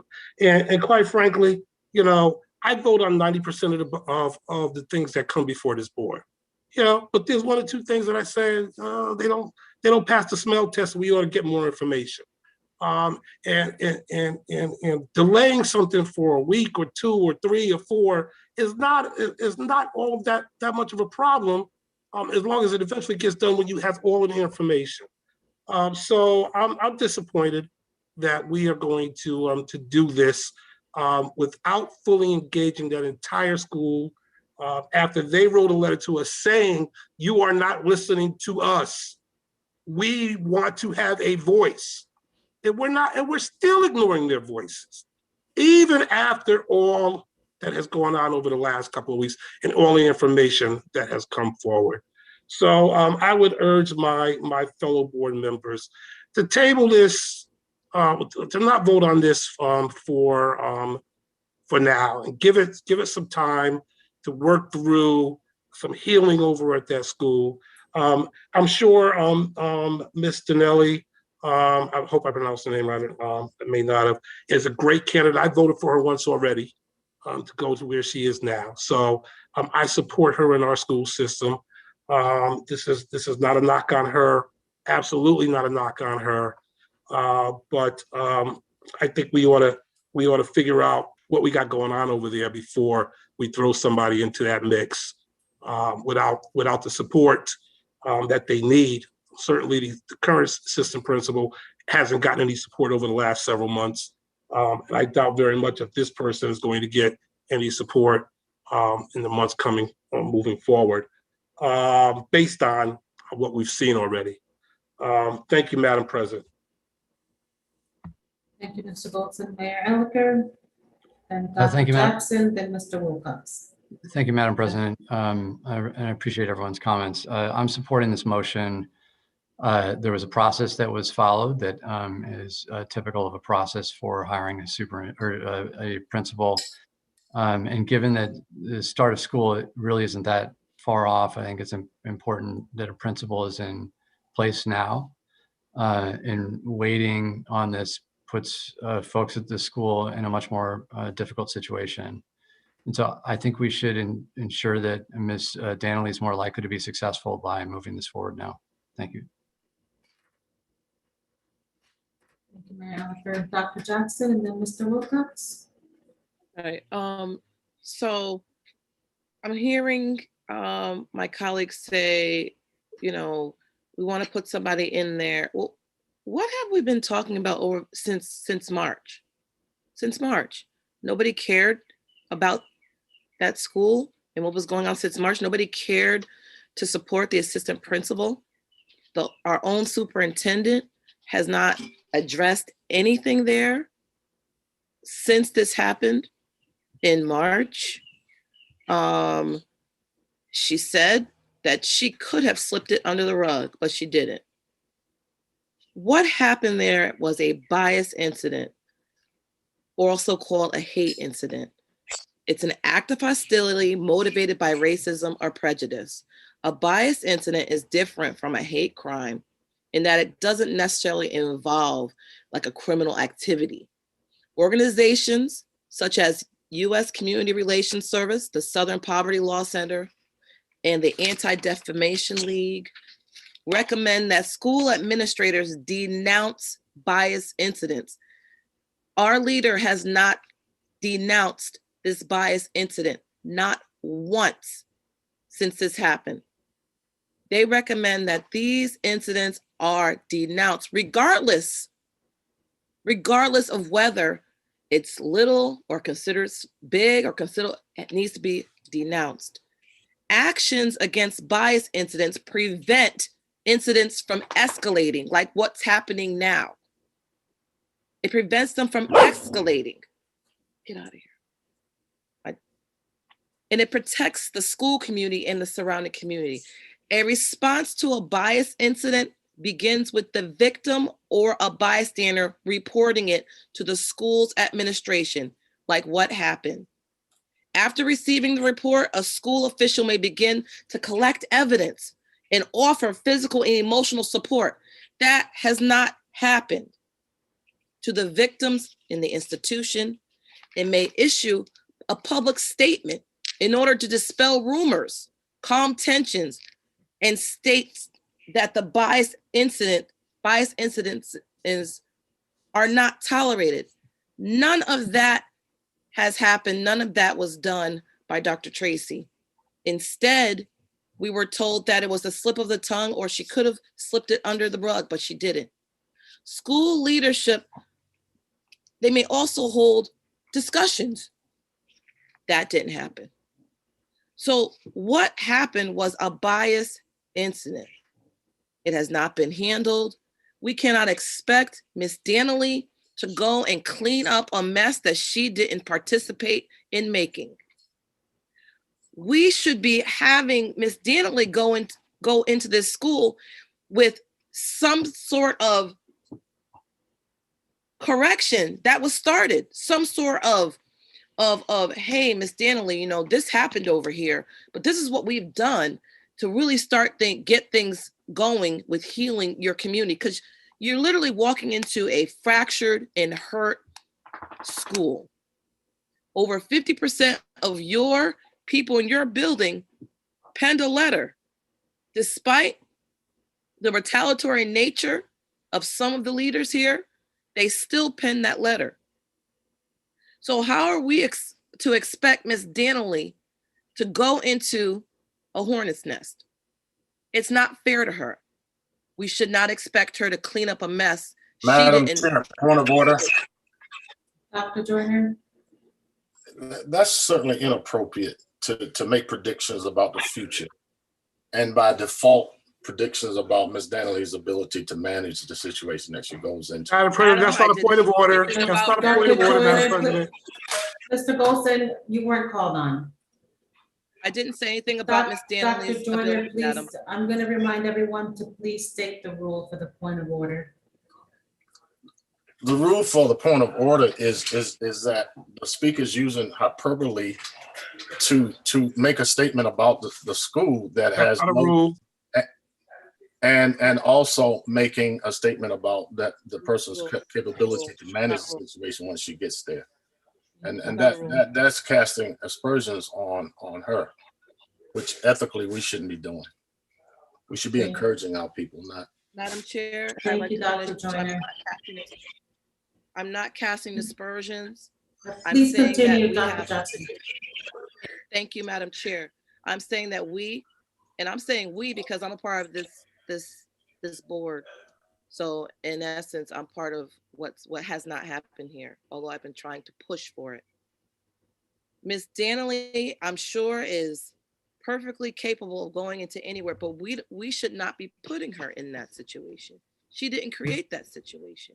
And she shouldn't be left to clean it up. We should bring her into support. I'm not confident of the support that the superintendent would lend to her because I haven't seen any lent to the situation that occurred. So I think that we need to postpone this to make sure we have in order how we're going to fix this situation. This is unfair to her, and I'm done. Thank you, Dr. Jackson. Mr. Wilcox? So I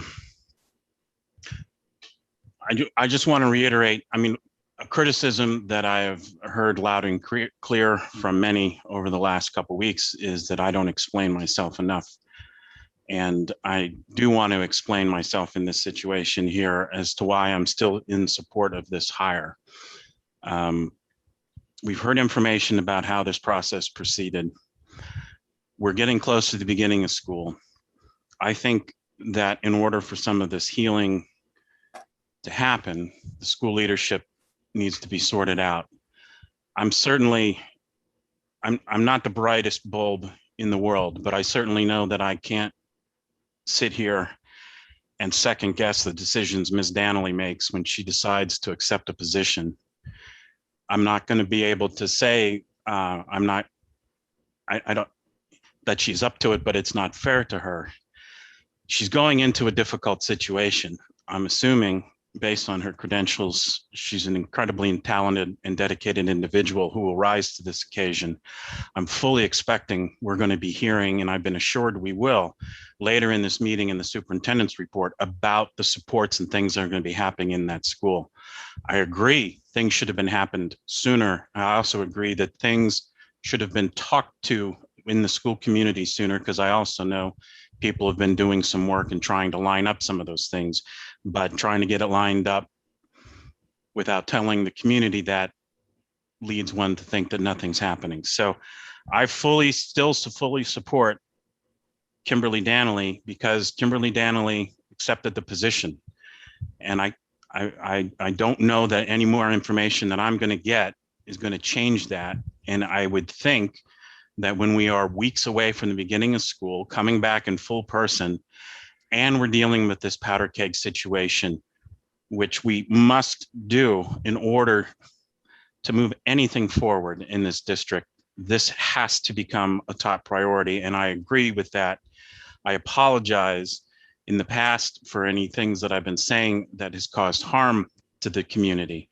But I do think that we need to sort out the school leadership, and I do think we need to do it tonight, because I can only assume that someone coming into that role needs to know they're coming into that role, and she needs to know tonight. Thank you. Thank you, Mr. Wilcox. Mr. Goldson? I don't know if any information I'm going to get will change that. That's a very telling statement. What it says to me is, maybe it will and maybe it won't, but I'm going to make the decision anyhow. I just heard from a person who was on the SPMT, I think it's called, who actually told me that a majority of Madam Chair, that's hearsay. That's what he said when I. Mr. Goldson. Madam President, what rule is he identifying, Madam President? What rule is he saying? The same rule that you identified when I got the text. Have him state the number of the rule, Madam President. Otherwise, I will finish my comment, Madam President. Using unverified information to make a point. President, what rule is he talking about? I've heard unverified stuff from him all day long. Mr. Goldson, please just continue. Thank you, Madam President. That the SPMT, a majority of SPMT members did not support either of the candidates because they were holding out for the current AP, and they were overruled. Does that information help anybody from backing off of this ledge? Probably not. Do you want to know if the information is truthful or not?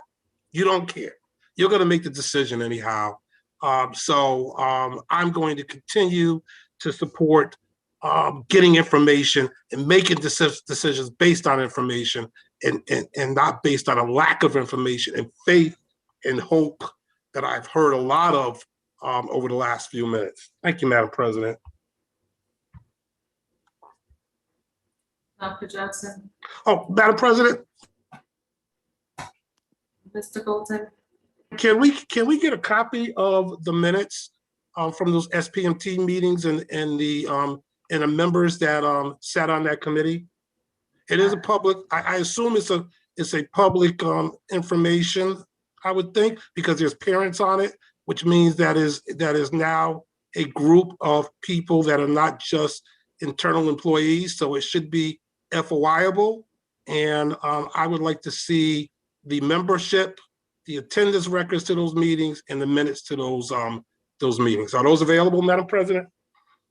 I don't have them available. I'm sure Dr. Tracy and Ms. Hannans would have them. Well, I'm asking the question through you, Madam President. I didn't expect that you did.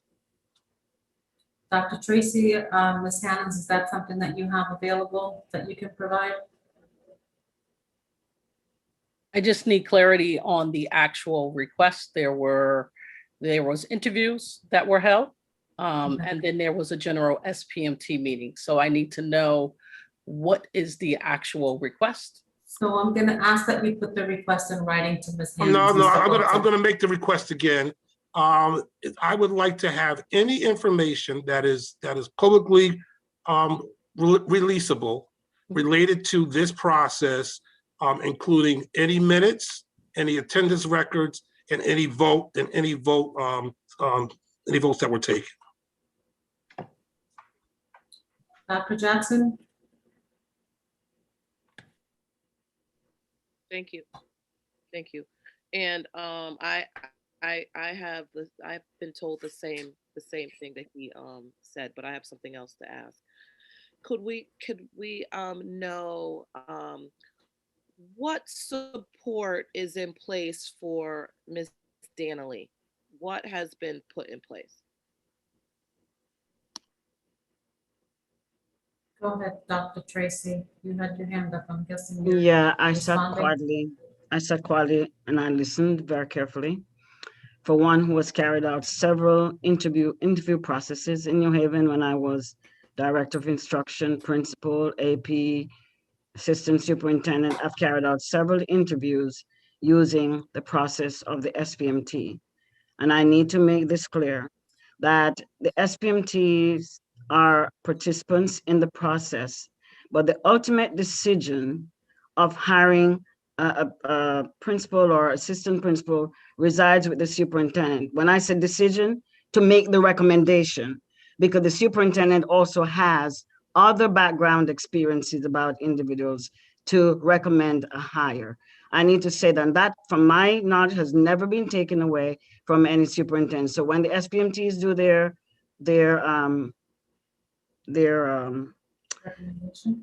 interviews, they make sure that they give a gut rank order to the candidates, and then they are expected to send 2 candidates up to the superintendent level. From that, the superintendent looks at the interview information, makes a decision, and send it to the board to recommend the hire of the individual.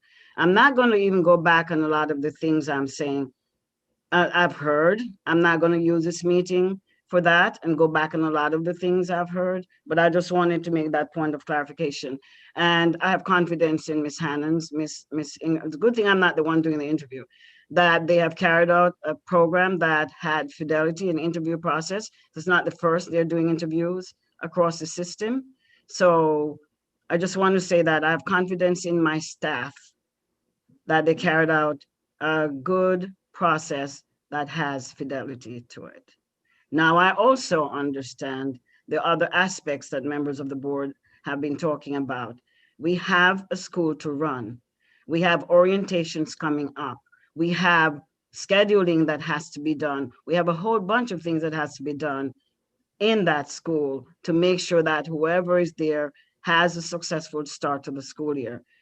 The assistant superintendent is responsible as a superintendent designee to provide supports for the schools that come under their command. Each assistant superintendent has about 13 or 14 schools, and they have a cadre of schools for which they're responsible. The superintendent does not carry out interview with the SPMT. I just wanted to make that clear. And I'm confident that Ms. Hannans provided a level of support for the school. And I'm sure, I'm even going to go out on the limb to say, no one can come to say support was not given to the school. We sent Lisa Patrissimone, our admin coordinator, over to the school because there are 2 buildings, so that one person could run one building and the other takes care of the other building. So when people are saying there were no supports, there's no truth to that one. Now, if you're talking about support in me responding, yes, I apologize. I did not respond as quickly as I should respond. And I apologize for the hurt that anyone is feeling, and we have a way we're going to address that as we move forward. Thank you. Thank you, Dr. Tracy. Dr. Jackson? Yes, Madam Chair, my question wasn't answered. And also, over 50% of the people in that building stated valiantly and courageously that Dr. Tracy sent no support. I don't think they're lying. And I am not lying. And I take that offense for the superintendent to specifically say that what she said. I'm not going to repeat it, Madam Chair. However, if over 50% of the people in that building said they received no support from the superintendent, they are not lying. So I don't think we need to be saying people are not telling. I don't think we should be throwing that around, but the superintendent is. I asked a question about what supports are going to be in place for Ms. Danley to help her going into a school that has so much harm that they are feeling and so much trauma that they have experienced. I would like to know what is being offered to Ms. Danley, and that question wasn't answered. Dr. Jackson, I believe she did answer it towards the end. It was very quick, but it's she's going to address that in her superintendent's report later on in the agenda. Does that answer your question? Thank you, Madam Chair. Thank you, Madam Chair. I'll wait for her report, Madam Chair. Thank you. Thank you. Mr. Goldson? Or do you want me to address it now? I could. No, because we Okay, want to thank get through you. this part of the agenda. Okay, Thank you, Dr. Tracy. Thank you. As usual, we receive half information or bad information. The schedule was already done by the assistant principal and the staff. So there is no need to get a principal in there to redo a schedule that's already been completed. But again, that's just that's just systematic of the bad information we keep getting and that you guys keep making decisions on. Even when you're told that the information is bad, you don't want to accept it. I just don't understand why we keep making those decisions. I mean, we have the school write to us to say, we have not been heard. We have not been helped. We've been on our own. And then we sit up here and we hear a soliloquy about how they did all these things that haven't been done. It's frustrating. I mean, because you know what? There are our kids that are affected by this. Our parents who are affected by this. This community is in the ward that I live in, that I used to represent as an alter, and who I represent on this board, who vote. And quite frankly, it is a low income, maybe the most low income community in this city, and certainly the highest concentration of public housing in this city. And they're over there, what we used to call out the way, because they're so far removed from the rest of New Haven by that mountain that they are out the way. And up until about a year and a half ago, 2 years ago, there was a fence that stopped them from going into the other town. They have been disrespected and mistreated our community for years and years and years. And we are doing it again right now by ignoring their voices. Thank you, Madam President. Thank you, Mr. Goldson. All right, seeing no further discussion, we'll vote on the hiring of Ms. Kimberly Danley. Mr. Wilcox, Yes. Mr. Conway, No. Mr. Goldson, No. Dr. Joyner. Dr. Joyner, Yes. Dr. Jackson, No. Mayor Elicker, Yes. and I am a yes, and so that motion passes. Madam President, point of order.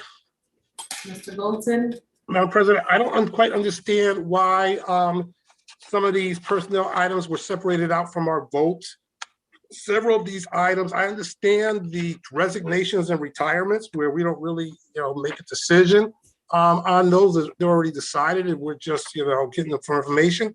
But transfers, especially transfers that include transfer from one pot of money to another, I don't understand how we could justify not voting on these money items. So I'm concerned about that. And I hope that we have a written justification citing some sort of state statute or law on why we should not be voting on any staff movements that, especially staff movements that include changing from one grant to another, from one funding source to another. For instance, grants insist that we have some say into those grants and how they're managed. And when we start moving people around from one grant to another, we should at least be informed and vote on those changes. That is all, Madam President. I hope that you that we have that on the next agenda. Thank you, Mr. Golden. I'll have Attorney Mooney write something because he did discuss it at our retreat. Dr. Jordan, did you still have a question? No, I just offer information to the board. It is a long-standing practice in school systems across the country to move monies from grant to grant with no increase in the person's salary. And they cannot move them to another grant unless that person is grant eligible. And it's been going on in New Haven for probably the last 45 years or so, and it goes on in other districts. But we probably should give the board an orientation. New board members should probably know that so that we won't have that issue. And Mr. Golson raises a good point that we should know why, the rhyme and reason of all of that. Agreed. Thank you, Dr. Joyner. Madam President, I would just add to that yeah, it's a longstanding process, but it's also a longstanding process for us approving those. And this is the first time that has actually happened where we didn't approve those. So I like to see some legal justification for that. Thank you. Thank you, Mr. Bolton. I have governance as the next item, but we're doing the voting items first. Dr. Jackson, is this just a second reading or are we voting on the food allergy policy? So it was discussed that we will put it, and if there were no questions, additions, or anything like that, I would like to move to get it passed. Okay. But if there were any kind of questions or hesitations, then I would take it back. Okay. No, I just thought we were doing 2 readings first and then at the third we were voting. Yes, but because we've been waiting for this for so long, if all minds are okay, I took the liberty of doing that, but I could take it back and you guys could look at it for another 2 weeks. It's up to you guys. No, if there's a motion to accept it, then I would second that motion, Dr. Jackson. Thank you, Dr. Joyner. So, Dr. Jackson, did you make the motion to accept it? I would like to move the sorry. Wait a minute. Okay. I was just gonna take my I was trying to eat because my sugar was getting low. My sugar was getting low. I was about to have a so I would like to move the food allergy I would like to move the food allergy policy before you. That's second. Any discussion?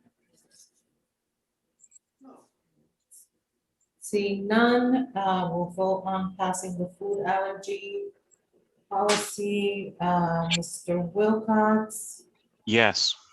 Dr. Jackson, Yes. Dr. Joyner, Yes. Mr. Conaway, Yes. Mr. Bolton, Yes. Mayor Elicker, Yes. and I am a yes as well, so that item passes. Can I just say something? I just, again, would like to thank the people that really worked on this, my colleague, Matt Wilcox, and the parent, Ife Gigi Waters, She was really a driving force, as she has a child with life-threatening allergies, and making sure that we got this policy out. So we just want to make sure that it's implemented and that we hit the ground running as the children return to our building. So thank you to my colleague, Matt Wilcox, and thank you, Ms. Waters. Thank you, Dr. Jackson. Finance and operations, Mr. Wilcox. All right, thank you. And thank you, Dr. Jackson. Going to go ahead and move the finance and operations items at this point. And if anybody would like anything moved separately, now would be a good time to let me know. I'm already going to be moving one, or asking Mr. Conaway to move one, because I'm going to be recusing myself. But is there anything else anybody wants moved separately? Second your motion. Well, I was asking first if anybody was going to. No, But thank you. Move this along. Well, All right. Well, hearing none others, Mr. Conaway was at the meeting with me, and so I've asked him if he would handle agreement number 7, because it's with Clifford Beers, and as everybody knows, my lovely spouse works for Clifford Beers on a federally funded grant project, so I recuse myself from anything related to that. Oh, okay, Madam Chair. All right, I would like to, I would like to move that agreement number 7 with Clifford Beals Charles Godfrey Clint to provide 44 school day readiness spaces from July 1st to June 30, 2022 in the amount of $392 be approved. second. Any discussion? Seeing none, we'll vote on agreement number 7. Mr. Wilcox, Recused. Dr. Jackson, Yes. Mr. Golton, Yes. Dr. Joyner, Yes. Mr. Conway, Yes. Mayor Elicker, Yes. and I am a yes as well. Please continue, Mr. Wilcox. All right, thank you. I would like to make a motion, and that motion is that we approve the 3 abstracts, the remaining 28 agreements, the 15 contracts, and the 1 purchase order as listed on the agenda from finance and operations. There a second? Second. Discussion? Seeing none, Dr. Joyner, Yes. Mr. Conway, Yes. Mr. Golton, Yes. Dr. Jackson, Yes. Mr. Wilcox, Yes. Mayor Elicker, Yes.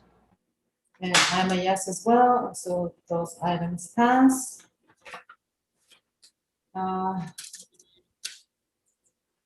Moving on to the superintendent's update.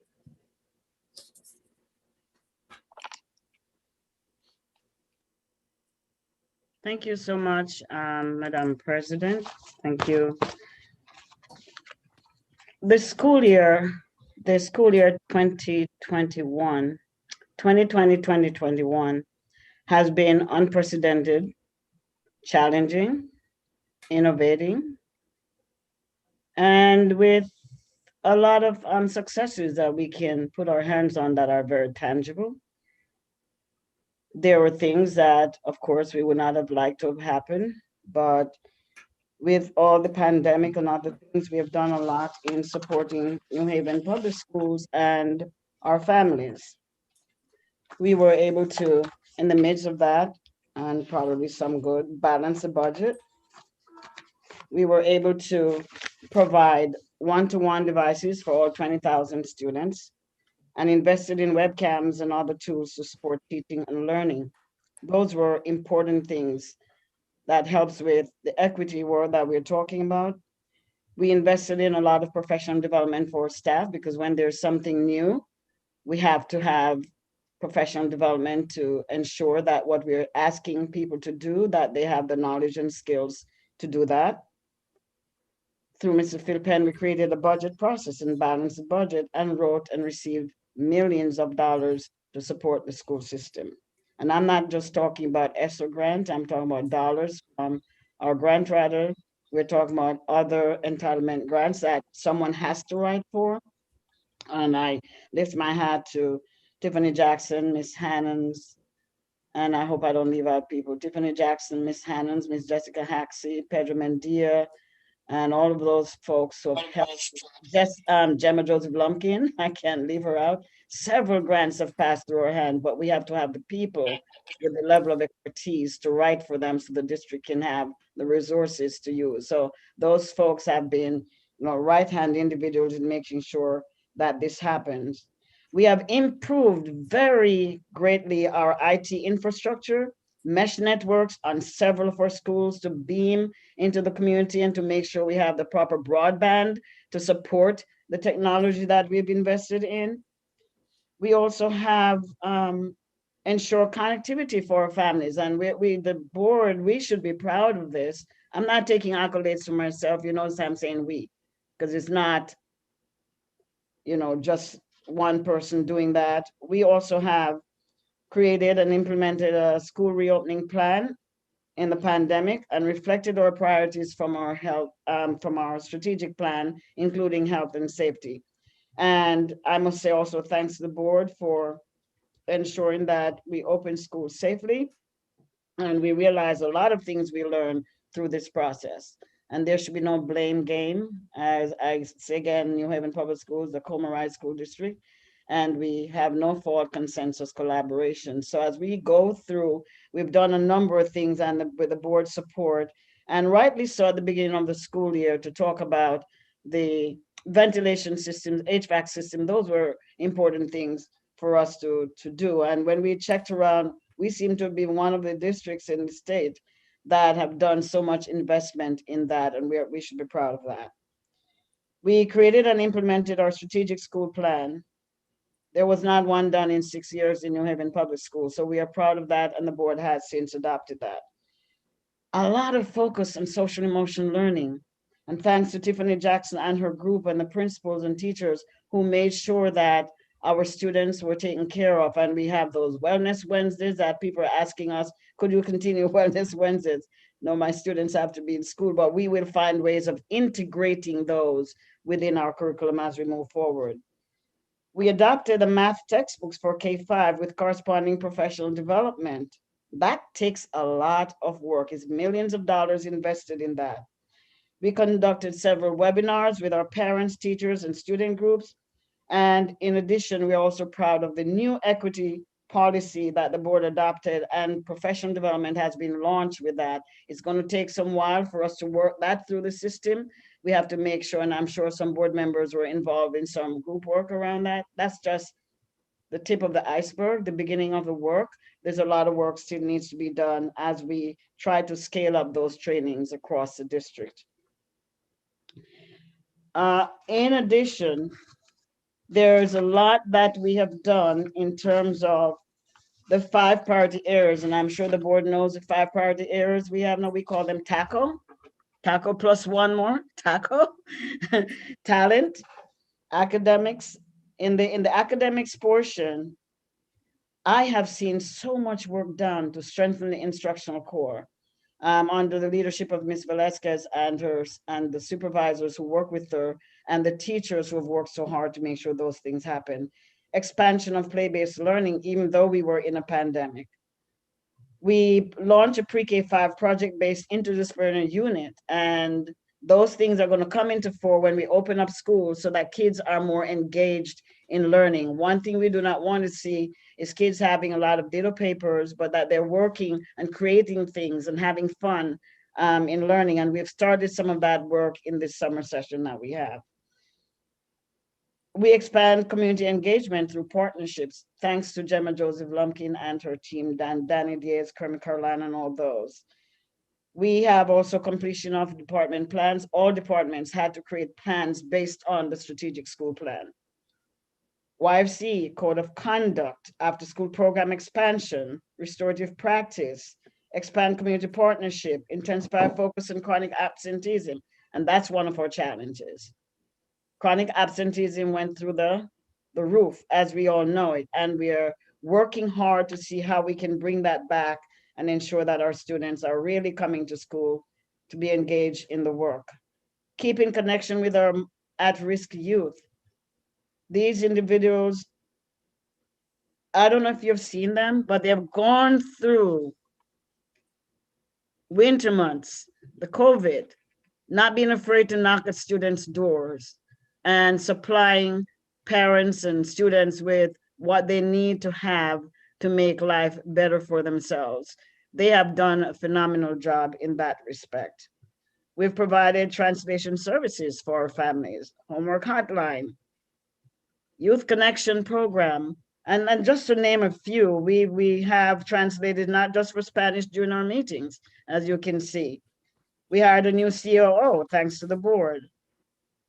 We have gone into electronic purchase orders. So in those days, we used to have all these pads of purchase orders. Now everything has to be done electronically, which I'm not sure. Talk to Ms. Adams if it makes the process easier or harder. She's always up there trying to get these purchase orders signed. We have Zoom was one of the best things that happened for all of us during the pandemic, and it's still helpful in the work we have to do.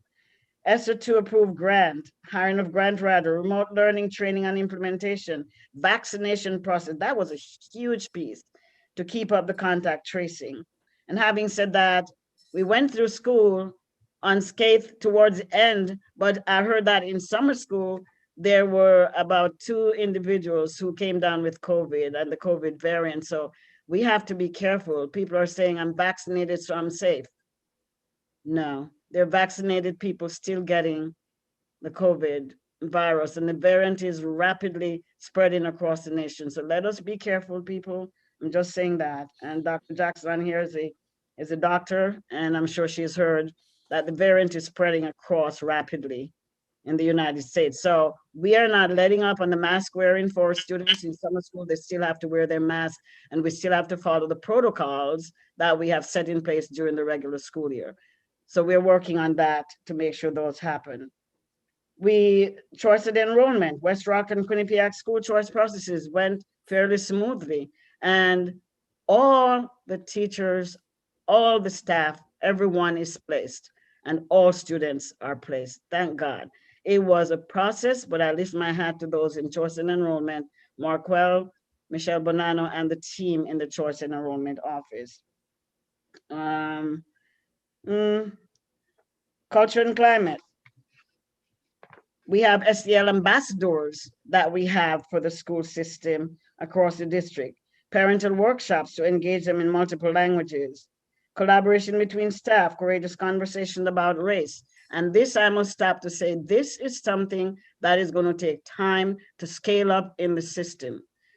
We've had racism with us for over how many 100 years now. It's not going to just go poof overnight away, but we have to be intentional about what it is we're doing and support families to have everyone from the board down to everyone who can understand about the institutional racism that we have in our school district and across the nation. When we have students who are kept out of AP classes, when we have high suspension rates, when we have high poor attendance rate, when we have students not having the opportunities that they have, when we have to be pushing right now in terms of the pedagogy that we have around cultural competency and what have you, we have to work on all aspects to root out the racism that is in our system. So thanks to Evie, who is working hard, and Tiffany also working hard to make sure that these things are going to be in place or scale up across the system. Vaccination clinics and testing. They're going on in some of our summer school spaces right now, and we're hearing that we're going to be able to get this type of service at no cost to us, the state working with the federal government so that our students can be tested. at least tested, I think on a weekly basis, right, Keisha? I think tested on a weekly basis. Restorative practice policy, remote work during COVID-19, and SOAR 96 students. Talent, what have they done? They purchased a new frontline solution, paperless onboarding. That is huge. And thanks to the board for voting for that. They were able to purchase and launch that. We have increased the minority bilingual candidates in our system. They have had recruitment fairs. They have Relay Connecticut in progress. One thing I need to say to this board, right now that I'm proud of. Oh, you're muted, Dr. Tracy. Oh, there you go. I did. Yep, you're back. Can you hear me? Yeah, you were gonna say one thing. Our paraprofessionals who have degrees are getting a chance to work with Southern Connecticut State University, getting a chance to be DSAP'd by the state because they have lifted some of the restrictions on DSAP, and they are getting they're going to get teacher salary to teach and get their classes at night. That is phenomenal. With Southern working in collaboration with us to make that happen. So, and we have a lot of paras who have their degrees who have signed up for that. So through ESSER 2, we invest in priority areas, hire additional TESOL teachers, restore Project Pride. And I was listening to Taisha Walker, President Taisha Walker, Board of Alders, and she talked about how Project Pride had helped her in her days. And so we're looking in restoring Project Pride for team building activities and help our young people to feel great about themselves. New Arrival Center, we're investing in that. And we have to do tech refresh. I was appalled to see the number of computers, laptops that came back completely broken, like car had run over them. We're going to take some pictures to show the board. We were shocked to see the amount of broken.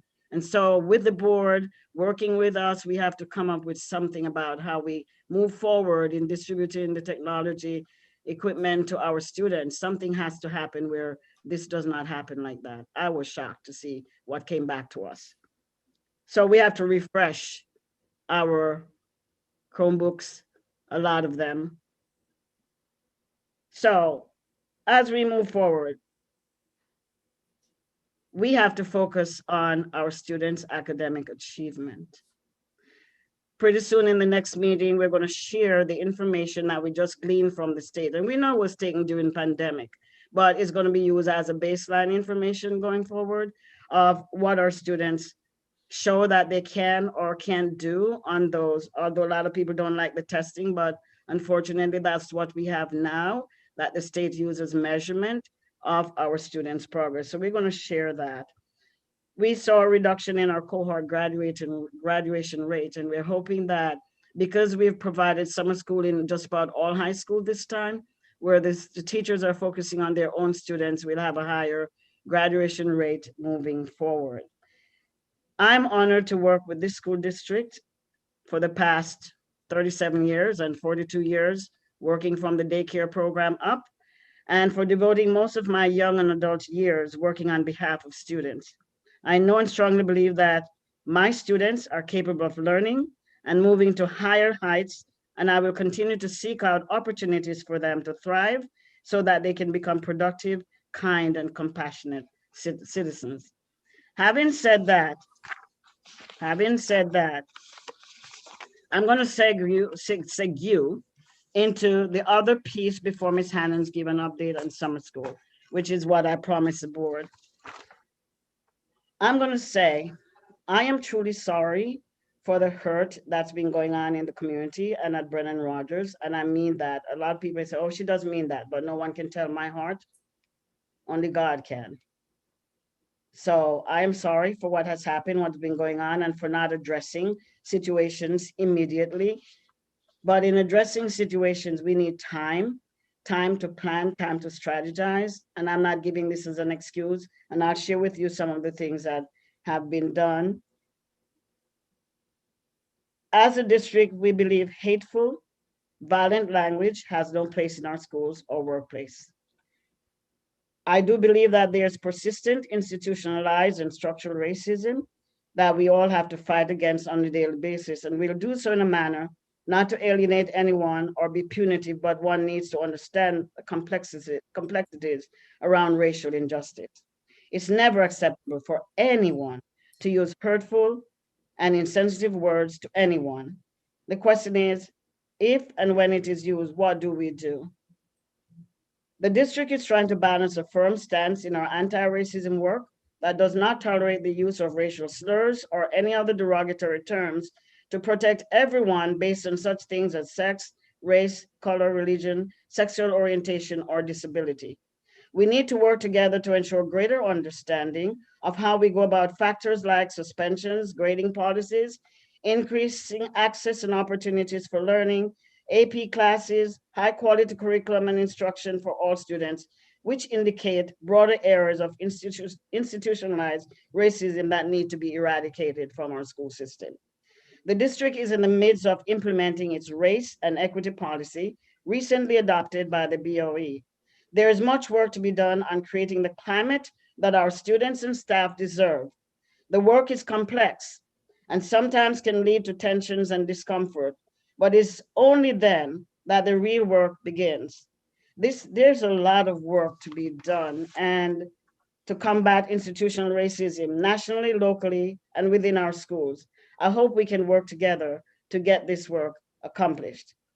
And having said that, I apologize to Brennan Rogers School, again, for not moving swiftly, but I need to say this. There was communication regarding the absence of the principal by the assistant superintendent. The assistant superintendent of the school, Ms. Keisha Hannons, and she'll verify that. At the time of leave, both the assistant principal and the principal would have been out. Staff was sent to support the school until the assistant principal returned. I authorized one admin coordinator to be placed there to support the assistant principal at the school. This task she carried out until the end of the school year. Now I know that's operational. And you may be saying, so what about the hurt? My assistant superintendent who supervises the school supported the assistant principal. In the meantime, we reached out to our resident restorative coach who went to the school but later backed out over concerns of legal implications as a member of the NHFT. Then I preferred then to have this process done by trained folks in this situation and away from our own context, so it's fair. I had communication with my staff regarding use of external facilitator to work with the staff, and this is in progress. I received the name of someone quite recently, and that Gemma helped to work on to make sure I get this person, and I share that with the board very early. I have been in communication with NHFT president to get his take on the complaint that the teachers alluded to that occurred over 3 years in their June 18th email. And I said that occurred over 3 years. There were concerns about that. I recently reached out to get further perspective of the situation on the ground from the AP. I have initiated conversation with my equity leader to talk about next steps as a whole for the district with regard to established protocol should this occur in the future. And the equity work will continue, but will also take some time. Next steps, to address concerns that were surfaced by the staff June 18, 2021. We are going to hold multiple opportunities for professionals to voice their concerns and opinions, both in small and larger group settings, and individually if needed during the months of July and August this year. We will hold a webinar for parents and community, and we'll have staff on hand to follow up with additional concerns that may be gleaned. I have communicated with my staff here, my staff equity leader, to talk about next step as a whole for the district regard established protocol. The quality of work must continue and will take time. We will use the Dell team to help provide some of those protocols that we want to look into as we move forward. I would hope that we will all engage in the support of the school and the district as we continue implementing the race and equity work along with our restorative practices. Again, as a superintendent, I have a designee, although I'm going to meet with the staff initially by myself so they don't think I am not interested in what is happening. Then the assistant superintendent in charge of the school, along with other staff, will take over from there and make sure that the school receives the adequate support that is needed to function efficiently and in an organized way for our students. Again, we need to work together out and work out these complex issues together. And again, it's never too late. The important thing is that we act and we do something. And I want to say to my board, I've listened to a lot, but I'm not going to comment on the lot of things that I listened to. I'm moving forward by knowing that we have to work with the school community. And I'm determined to do that through my designee and myself personally. Thank you. Thank you, Dr. Tracy. Mr. Goldson? Thank you, Madam President. First, a couple of questions and comments. That report that she just read from with all of those accomplishments, I don't know why we didn't get it in writing. I continue to ask the administration when they're going to give us those kind of presentations to put them in writing, both for our ability to be able to follow along and understand, but also for the public to have that information also. If we're going to continue with these kind of Zoom meetings without being in person, we should at least be able to provide that information to the public to be able to review. That's my first point. The second point is that okay, I'll do something else as my second point. Then I'll do my third point. I'll switch them. In terms of your response to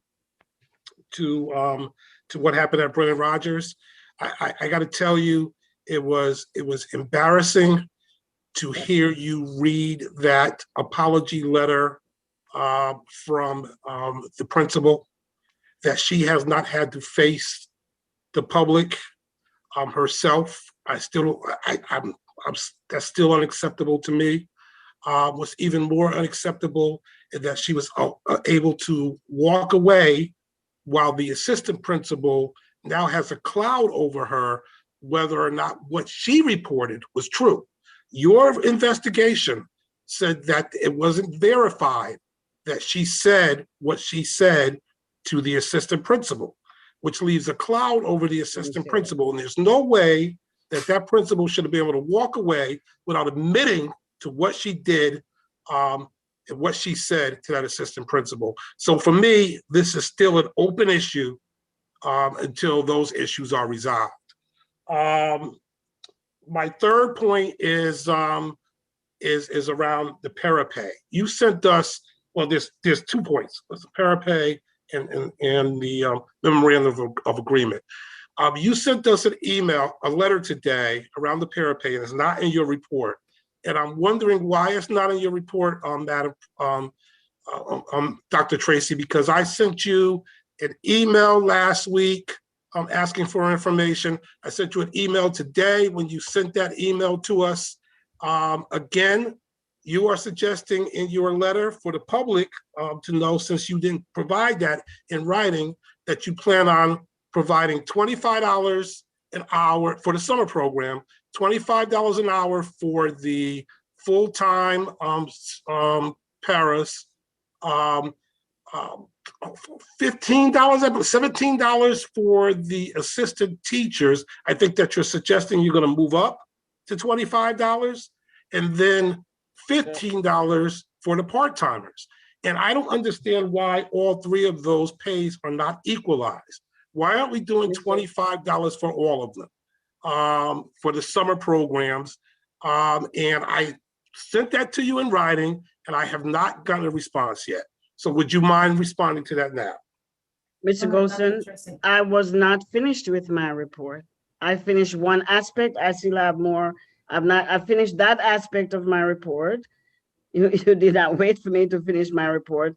What I request from the board was to entertain someone to ask for a motion on the board to make some changes in the payment of NCIs, we call them non-certified staff. And non-certified teachers are those who have not passed their test and are not duly certified by the state board to be teachers in New Haven, but they have a degree. Am I correct, Evie? Yes. Okay, so, and I know you asked a question, Mr. Golson, Those questions came today. They came last week also. Okay, but I didn't make that request last week though. No, there was But you there were was a question. asking? Okay. I was apologize. asking why. I asked you last week why the part-timers were getting $12 and the full-timers were getting $25. I asked that question of you last week. Last week I was on vacation, sorry. Yeah, I still got a little bit of the computer for a little while. I'm sure somebody's covering them, and somebody could answer the questions when you're away. But the question still remains. And you said you were going to address that on, but I don't see anything on the agenda. So do you want us to amend the agenda so that you can have a discussion around the Paris?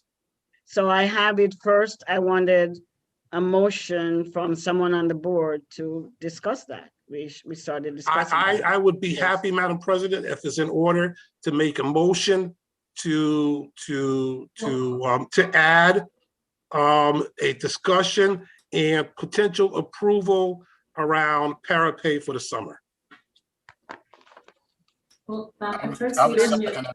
under your superintendent's report, you can discuss the paras, what you wanted to discuss about. But she's going to ask us to do something, not just discuss it. Right, but she can do that after the discussion, after she tells us what it is that she's. She just asked for a motion, Madam President. I just fulfilled her request. May I have, first, I'm gonna make that my last item and then we can go through that.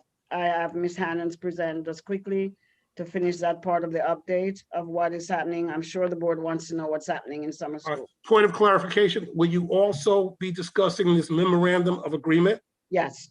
Okay, thank you. You're welcome. Before we move on, Dr. Jackson and Mr. Wilcox had a comment or a question. It can wait. Thank you. I have a comment for Dr. Tracy. And I want to thank you, Dr. Tracy. Could you speak up, Hard Dr. to hear Jackson? you, Dr. Jackson. I said, I want to thank you, Dr. Tracy, for finally giving this apology.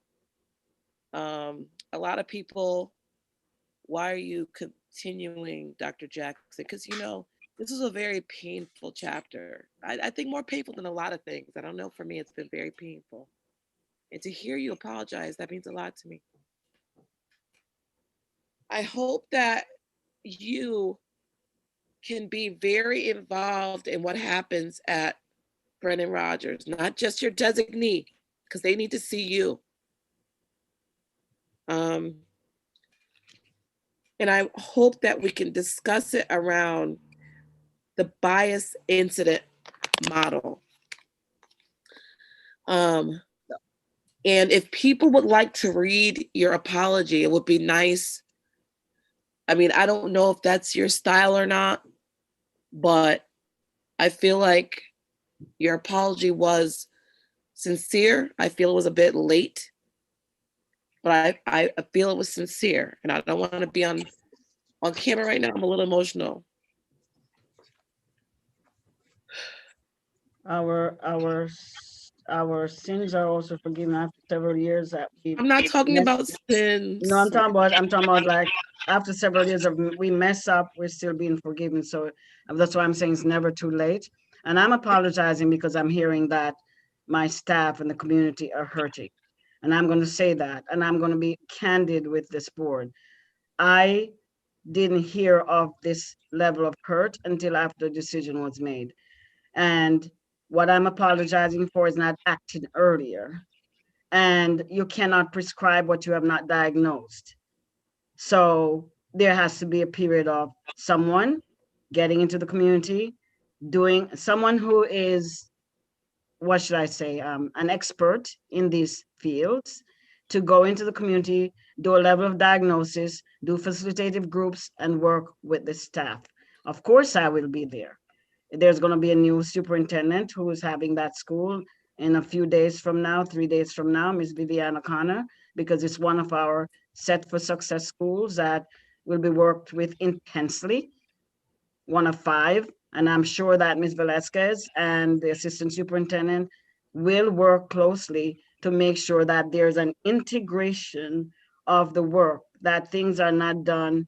When I say integration of the work, making sure that we continue the level of discussion around racial equity and all these different things, because it's not just an incident. There are several things happening in our school system, across our school system. And when they come forth, we must address. And this is my way of addressing it. I don't even want to say much more, because then people lock onto a word here and a word there, a phrase there. And then, so I'm going to rest my case right there. Thank you for accepting my apology, Dr. Jackson. And I just have two more questions. I'm still waiting for the list of the opt-out families, students and parents. And then and I had asked a few months back if we were going to have any kind of virtual offerings at all, and how are we working that? Because I don't think it's going to be is it completely, getting deep sixed, or what's going on with that? Because we still are going to be using that at some point, I guess. I don't know. But there may be some parents who, I don't know. I'm just saying, you said there was something being worked around virtual to preserve it, to improve it. Like, what's going on with that? So those are the two things I need. Oh, sorry. So what the state and the federal government is pushing for is full 5 days reopening, fully in-person school. That's why they pump the dollars into our system, to make sure those things are facilitated, starting with this summer's program. They wanted kids to come out, enjoy coming out, enjoy socializing with their friends, and with the learning going on. That's why we launched a summer of fun. Now, I can arbitrarily make that decision. Those decisions come down from the state to us as to what we do, from mask wearing to everything. So if the governor, it says that we have to provide virtual classes for students, then we have to abide by that. But to date, nothing has come down to us. They're pushing us to have all these fully in-person classes. Right. Right. I understand that, but I know they said we're not required to. If it was your choice, or we tried to say maybe we could, and I understand. I think the kids need to be back in school too. But God forbid, is there something that's keeping it up to date? What if, the Delta variant, anything, so that we don't have to jump in and be like cold water on our face? Right. That's all I'm saying. So currently we are fixing our devices as they come in, updating, making sure they're good to go, because there could be, in the winter at least, there could be snow, and I don't want to take away kids' snow day ever again. I was clobbered for taking away their snow days. But there may be things that happen in the community. We are still holding on to our previous plan, where we have that safety protocol in place, that just in case. So part of our plan with the state, we're holding on to those safety protocols. We're not changing them. Mask wearing, contact tracing, those kinds of things in place, that in case something happens, because we know the younger children from pre-K up through, I think up through 5th grade, if they're lower than 12 years old, testing is not testing, vaccination is not for them. So we're concerned about those things. So I understand where you're coming from, Dr. Jackson. There are circumstances. We have kids who are medically homebound that I know Ms. Jackson is working on to make sure that they're serviced. So we have different extenuating circumstances that we have to address as we move on. But one thing I know, a major challenge, it was very difficult for our families, for our teachers to do this dual piece back and forth. That was such a challenge. And in the end, there's something I was missing from both sides, because they have to attend to those kids in front of them and also attend to the kids at home. That was a difficult balancing act, but I have some superb teachers who learned quickly, grasped some things, learned some tools that they can use to make kids get some kind of learning during the pandemic. But it's not the best piece. The list of opt-out parents, opt-out children. Opting out of what? Testing? I just would like to know, I don't have to know the people. I asked for the number to know what we're dealing with. And, you're talking about opting out of coming to school? No, ma'am. I'm talking about parents who opt out of standardized testing? I'll have to check Dr. Michelle Sherburne when she comes. She's on Okay. vacation currently, so when she comes, I'll get that information. When does she be back? She should be back, I think, don't have it in my head. I know she's out next week, this week. So I'm not sure. I'll check. I don't know. Would I be able to have it for the first meeting in August? I will attempt to. Okay, thank you. Miss Annans, please write that down for me to ask Dr. Sherburne. Thank you, Dr. Jackson. I didn't hear I didn't hear the request. The list of students who have opted out of standardized testing. Just the number and the number by Number, school. not the list of students, the number of students who have opted out of standardized testing. That was another challenge. Have kids testing at home and testing in school. That was another challenge. Yeah. Okay, thank you, Dr. Jackson. Mr. Wilcox, did you have your hand up? Yes, ma'am. Okay. Thank you. And thank you, Dr. Tracy, for your words. I would suggest sending them out to the school community and the public in some way, so that for those that aren't able to hear them tonight could also be able to see them. It also talks about some of the stuff that's going to be happening moving forward. Both support for Brendan Rogers is what I heard, but I believe you were also saying that that could move beyond that community, since it's our entire school community has registered their pain around this event. And so I also heard you mention you're going to be bringing in some folks for doing some restorative work with these, bringing in an outside expert. I just want to say that I attended a rally yesterday, and it was made very clear to me as people were kind enough to share the pain that they and the harm that they've had over this whole process, not just from the original incident with the racial slur, but also with the district's response, and also me specifically with my response, or my words or lack of words. So I would be more than happy. I would be grateful to be able to be part of any restorative work or circles. I know part of this means that we need to find out, who was harmed, who did the harm, and I'm one of the people who did some harm. And so I'm also happy to be part of those circles and put myself out there. I'm sure there's others on the board who would be very happy to do that as well. So, I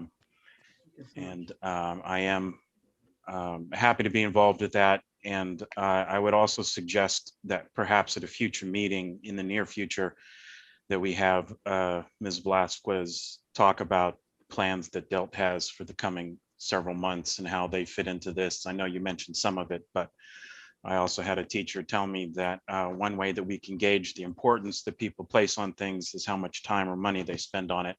And so some things like some information about the plans, more information than what was presented about the professional development for teachers and other staff, and how those things are going to be going, and how the district is going to start better implementing our race and equity policy. So, but again, please, I see Ms. Velasquez is on here as well. If there's any work that I can do to help repair some of the harm that I've done, for which I also am sorry for and apologize. And I'm trying to learn. And as part of a school board, schools are all about learning. And so this is part of my learning process. So I am sorry that I'm slow sometimes, but thank you. Miss Velasquez. Miss Velasquez. Can you hear me, Evie? Yes. You have a training coming up for over 200 teachers. Is it around that same thing? Around, yes? Yeah, our training on August 4th and 5th is called Culturally Relevant Pedagogy from Theory to Action. We have 250 educators who have signed up. We have 32 presenters representing both students, teachers, national experts. Our keynote speaker is Dr. Bettina Love. If you don't know who she is, I suggest you Google her. She is remarkable. And we are going to be talking about anti-racist education, and then the larger umbrella of culturally relevant pedagogy across all instruction. Thank you. Thank you, Ms. Velasquez. Okay. Hold on, Dr. Tracy, Dr. Joyner has a question. Actually, I have a comment. A comment, okay, go ahead. First of all, I'd like to commend Dr. Tracy for her statements, and I also like to commend Dr. Jackson for her reception to it.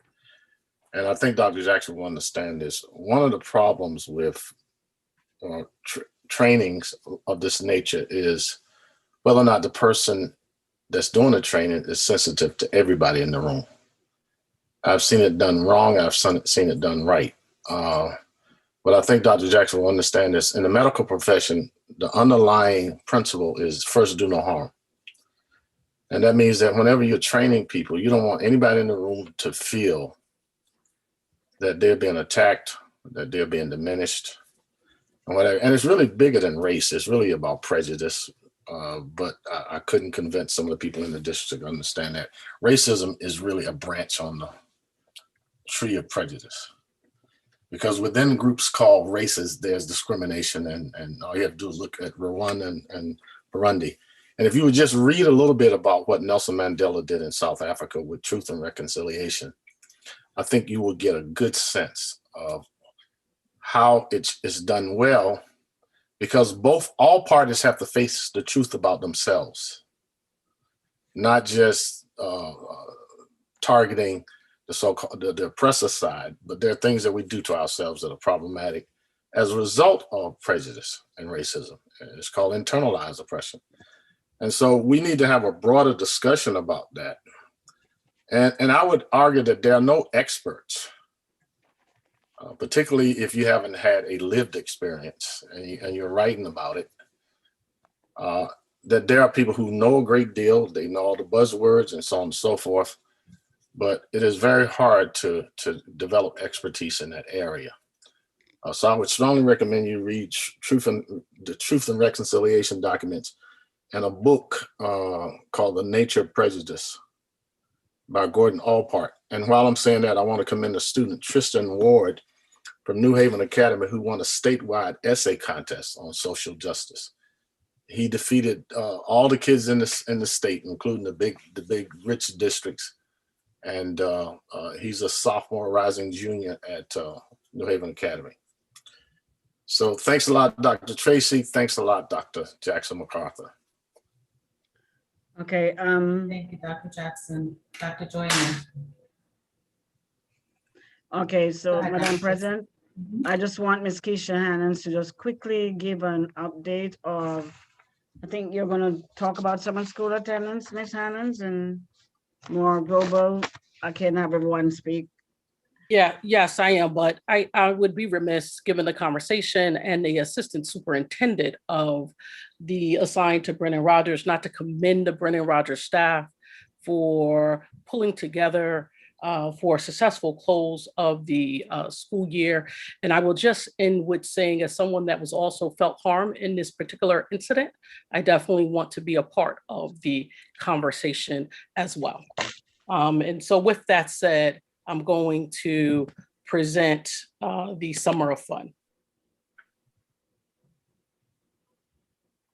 Just an update on attendance as it relates to where we are. You know, our Summer of Fun launched July 1. And we have been excited about the opportunities for our students.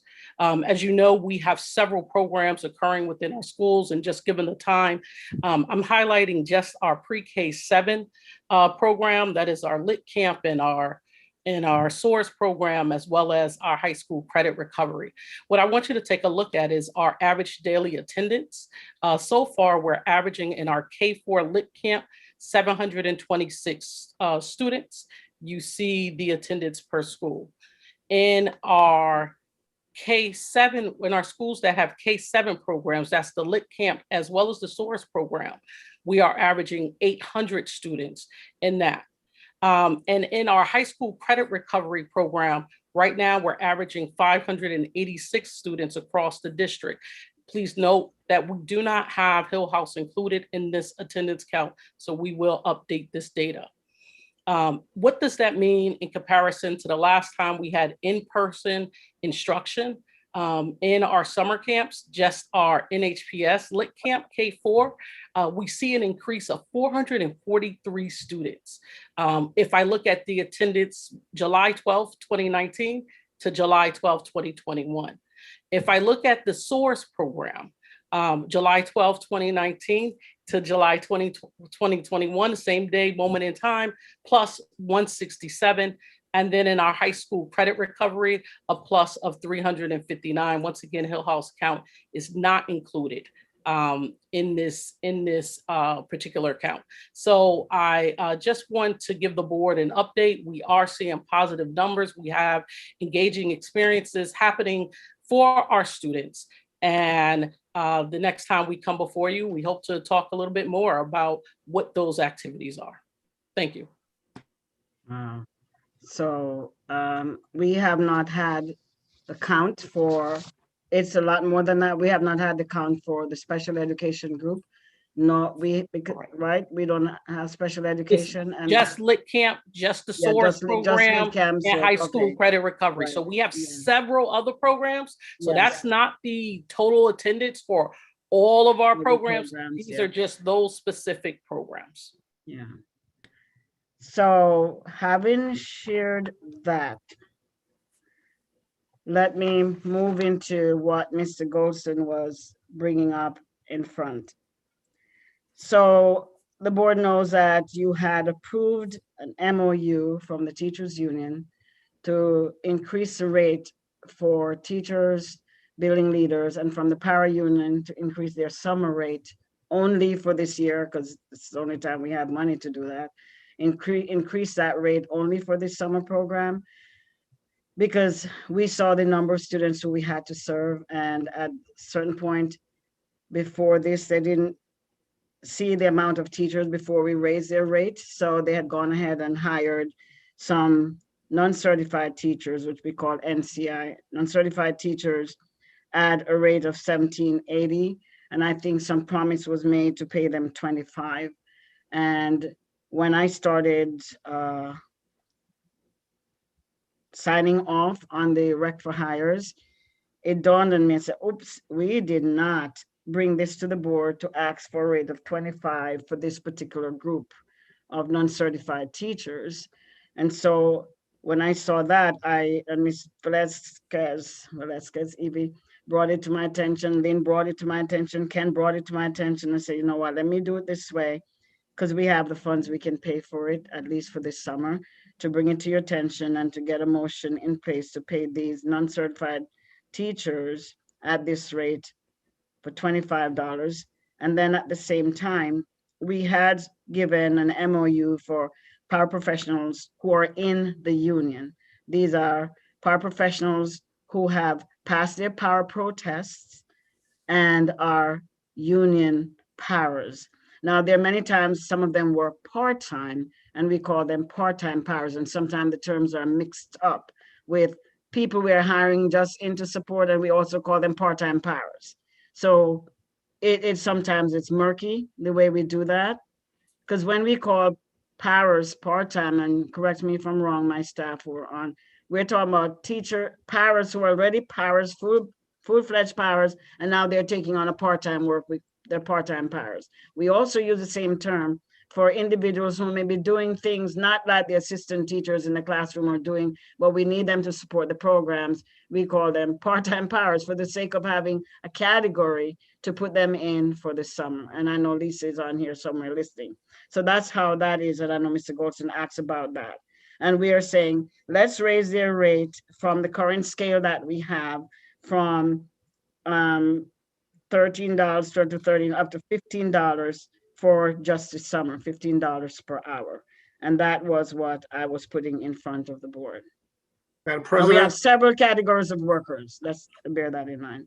Madam President, I'd like to move that we amend the agenda to raise the salaries for all paras part-time, certified, the non-certified teachers, to raise all of those rates to $25 an hour for the summer program, Madam President. There's a second. That's That's not what she was requesting. I know that's not what she said. I know that's not what she said. Yeah, But that's the so motion I'm making. that's not what I'm proposing though, but I hear, but that's not what I'm proposing because you have to look at, we allocated a certain amount of funds from. Oh, you know, it's. No, darling, let me finish. Let's hold for a second before we get into discussion. Right, could you wait till there's a second, please? Is there a second? Second. Any discussion? Now we can have the discussion. Madam President. May I finish? Madam President, may I explain my motion, Madam President? Explain the motion and then Dr. Tracy, go ahead. Thank you, Madam President. We continue to build inequities in the system. There's no reason why a part-time, non-union para should be making a $10 or $15 an hour different wage than the unionized paras, especially since they don't get the same benefits as unionized paras, like healthcare and so on, vacation days, which the non-unionized paras don't get, and so on. This is an opportunity for us to do a one-time good thing for those part-time paras that we've been ignoring. And by the way, the superintendent said their salaries was at $13, but the minimum wage hasn't gone up yet. I don't think it goes up till August or September. So it still may be at $12 an hour.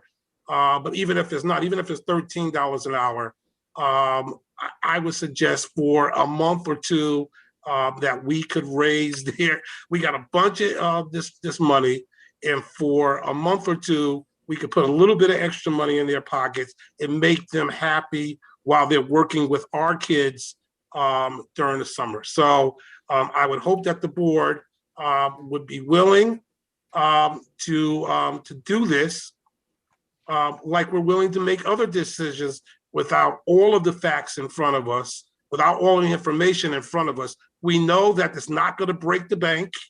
It's only a month or two for a limited amount of paras. We don't know the exact dollars, but she was going to come to us with a recommendation without having that information. She's asking us to raise them from 17 to 25 without having backup information. We didn't get backup information about how much. Can I finish, Dr. Tracy? Go ahead. And the information she sent us earlier, she just asked us to raise them from 17 to 25. These teachers, these non-certified teachers, she didn't give us any information about the total cost, of what that was going to be, or anything. And I don't think we're going to get that now. I hope we do, but I don't think we're going to get it now. So, Madam President, there is a motion. It obviously has to have 5 votes to pass. And I hope my board members can, not my board members, my fellow board members can support this proposal. Thank you, Madam President. Tracy, and then Dr. Joyner.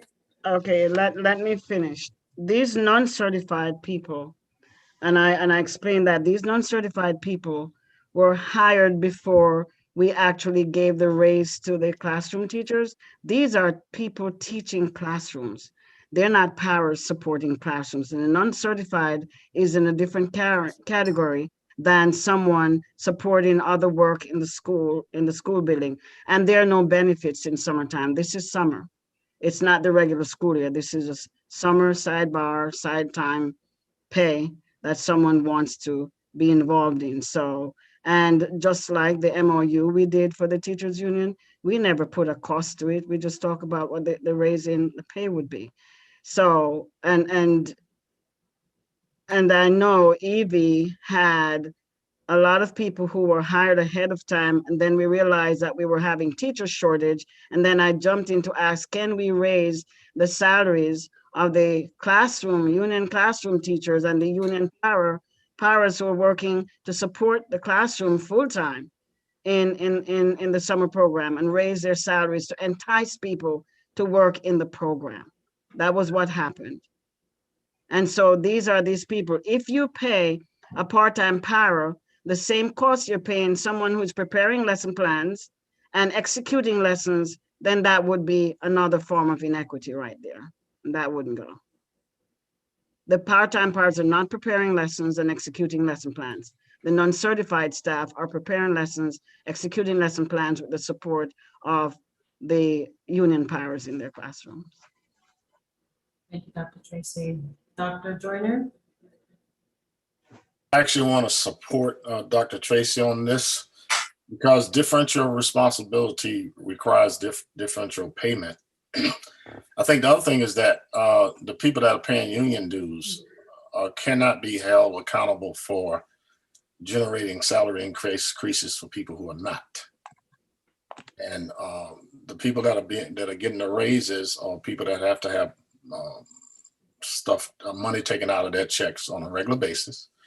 They have a bargaining unit, and in some ways, it's an injustice against people who are part of a union, who bargain collectively to pay non-union people salaries that are consistent with theirs, and add to that the differential responsibility, which is a big deal. And so I would support the pay increase, but I would support the Tracy plan. Thank you, Dr. Joyner. Mr. Goldson? Thank you, Madam President. I just wanted to see, I was really curious to see how people were going to twist and bend to oppose a raise, a short-term raise for our part-time paras. And it's just amazing to me.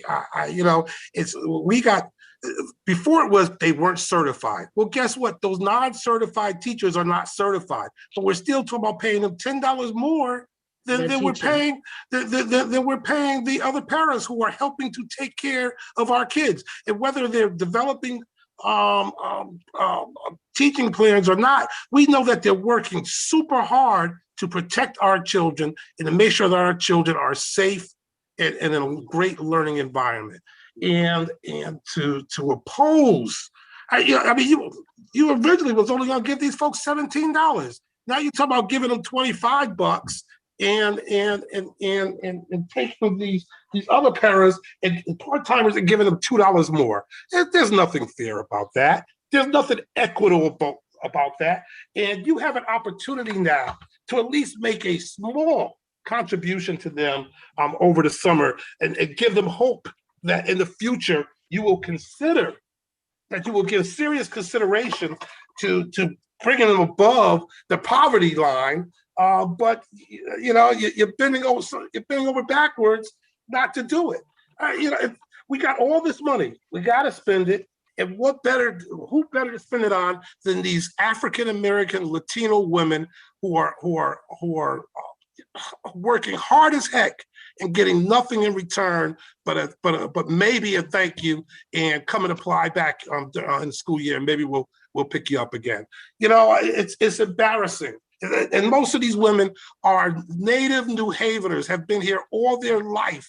Their kids are in the system. Their nephews and nieces are in the system. Their families are in the system. And you won't even toss them a bone during the summer. Don't even toss them a bone. I don't understand the justification for that. I don't understand the argument against it. If it's just coming from, if it's because I bought it, I'll take it back and let somebody else make the motion. I don't care. I don't care who makes the motion. I just want to see it made. And if you got a problem because I'm the one who made it, then I'll take it back and somebody else can make it. I got no problem doing that. But this whole idea that we're going to bend and break our backs to again oppose a raise for them for the summer. I mean, what's it going to put an extra couple of $100 in their pockets? Madam President, thank you. I'm just discussing. I'm tired of it. It's just frustrating as heck. Dr. Jackson and then Mayor Alger. I had a conversation with one of the parents that's in that situation, and it's tough for those positions because they don't have any fringe, they don't have anything because they're part-time. They don't get what they don't get the other things that the other folks are getting. And some of them didn't even have money for food during, because they weren't getting paid. When they don't work, they don't get paid. And if there's any possibility of going higher hourly for the summer, we should push it to the end. We should push it to the limit. Is 15 the absolute limit? I guess my question is to Dr. Tracy, is there room for anything more than that for the summer? Is that the absolute limit that they can have? So first of all, when we allocated a certain amount of money to summer school, because remember it's a grant allocation, we allocated grants to the school, we allocated funds to the summer program. We have to stay within the budget range that we have. We cannot go over budget line items to go into something else that we had not presented to the state in our ESSA grant. And Ms. Hands has more knowledge of that. Ms. Hands, will you chip in on that piece? And we also open up a can of worms bigger than that. Go ahead, Ms. Hands. I do not have the numbers in front of me.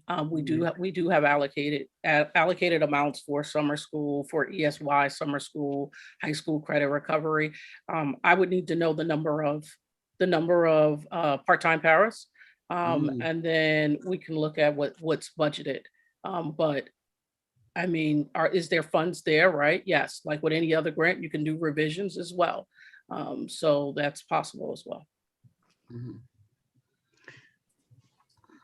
Dr. Tracy, I have a quick question. Yes. Is the proposal including certified paras for that $25 an hour for the summer? Certified paras are already getting that. Okay. They're already getting that based on the MOU from the para union. Here's the thing. If you pay a part-time para that same amount, then guess what happens? Yeah. You have to raise the level for the certified para. So I think we need to be, I am not against paying, paraprofessionals. At least that was my idea coming up, to say, give them some more money at least, but is the amount here in question. And I'll have, I'm talking about for the summer program itself, not for anything that was talked about before. Ms. Hannans will have to look to see where we are, what has been, because there's a lot has gone through this budget. So we have to make sure that the amounts of monies are there to do that. But once you pay the part-time paras, 25, now you have to raise the amount for the non-certified teacher. Does that make sense? Yeah, it makes sense. Okay, thank you, Dr. Tracy. Mayor Elicker, then Mr. Conway. Thank you. Everyone on this, on the board has expressed an interest in increasing the pay for part-time paras and other people that have wages that are too low. Everyone's expressed that interest, and I know that every board member cares about this. Yes. Can I ask, what is the status with the pay equity committee? Has there been anything presented to F&O? Because this has come up enough time. It would be good to have a presentation of what different potential options are and how much the cost would be. Mr. Conway. Mr. Conway. Yeah. Yeah, it's very comprehensive, and there's a lot of layers to it. But yes, I would support if we could for the summer, if we looked at the numbers and we could give the part-time pairs, whatever we could give them, I agree that I agree there's a differentiation between certified and non-certified, but I think that we should look at those numbers and look at budget revisions. This is for the summer. That's one thing. I support that. And the second thing is that we have a meeting tomorrow with Dr. Tracy to finalize the other stuff that we've been talking about. I'm not sure if I may. Mr. Conway, can you clarify what is the other stuff that you've been talking about? Is it increased? It has to do with full-time parent para stipends, and we're going to talk about what direction we go with the part-timers as well. So, and it's just so many layers of and it costs money. I mean, if I may, and then maybe it looks like Dr. Tracy wants to chime in. I think it's important for this board to explore effectively a minimum wage that, and we look at different permutations of what that would look like. And my sense is that that is, in general, what we're trying to accomplish here, because if we increase the wages of the part-time paras, I presume that there are other employees that also are in that, are getting paid that low wage that would impact. And we've asked a number of, or I don't know if we formally asked, but I thought the Pay Equity Committee was going to explore this and kind of present something to us, but we've asked a number of times to look at options, look at the cost of different, it's not just, how much is it going to cost to move to 17? Let's look at how much it costs to move to 14 and 15 and 16, how that might impact people. And ideally, you present something to us that we can digest and make a potential decision on. And let me be clear too, Mayor, thank you. When we do the pay equity piece, when Mr. Conaway and I meet, please be aware that this is not coming from special funds. This is going to be general funds. We are being allowed to use this in a pandemic time right now, which we call a pandemic response, to do this, what we're trying to do right now as a one-time piece to what we're doing right now. We have parent liaisons. We have student workers. We have truancy workers. We have a whole layer of different workers within that strata of pay differential. And then what is it for somebody to say, well, I'm working in the school too. Why don't I? So that's why I'm trying to differentiate. These are people supporting the classroom teachers, or supporting some of the things the classroom teacher is doing. When a classroom teacher can leave a certified para in their room, they're not supposed to legally to leave a part-time para in the classroom. I'm not saying it has not been done. I'm saying legally, they're not supposed to leave their students alone with a part-time helper. I hate to use the word para, with a part-time helper in their room. Madam Chair, just so I may, and this is my last comment. Okay.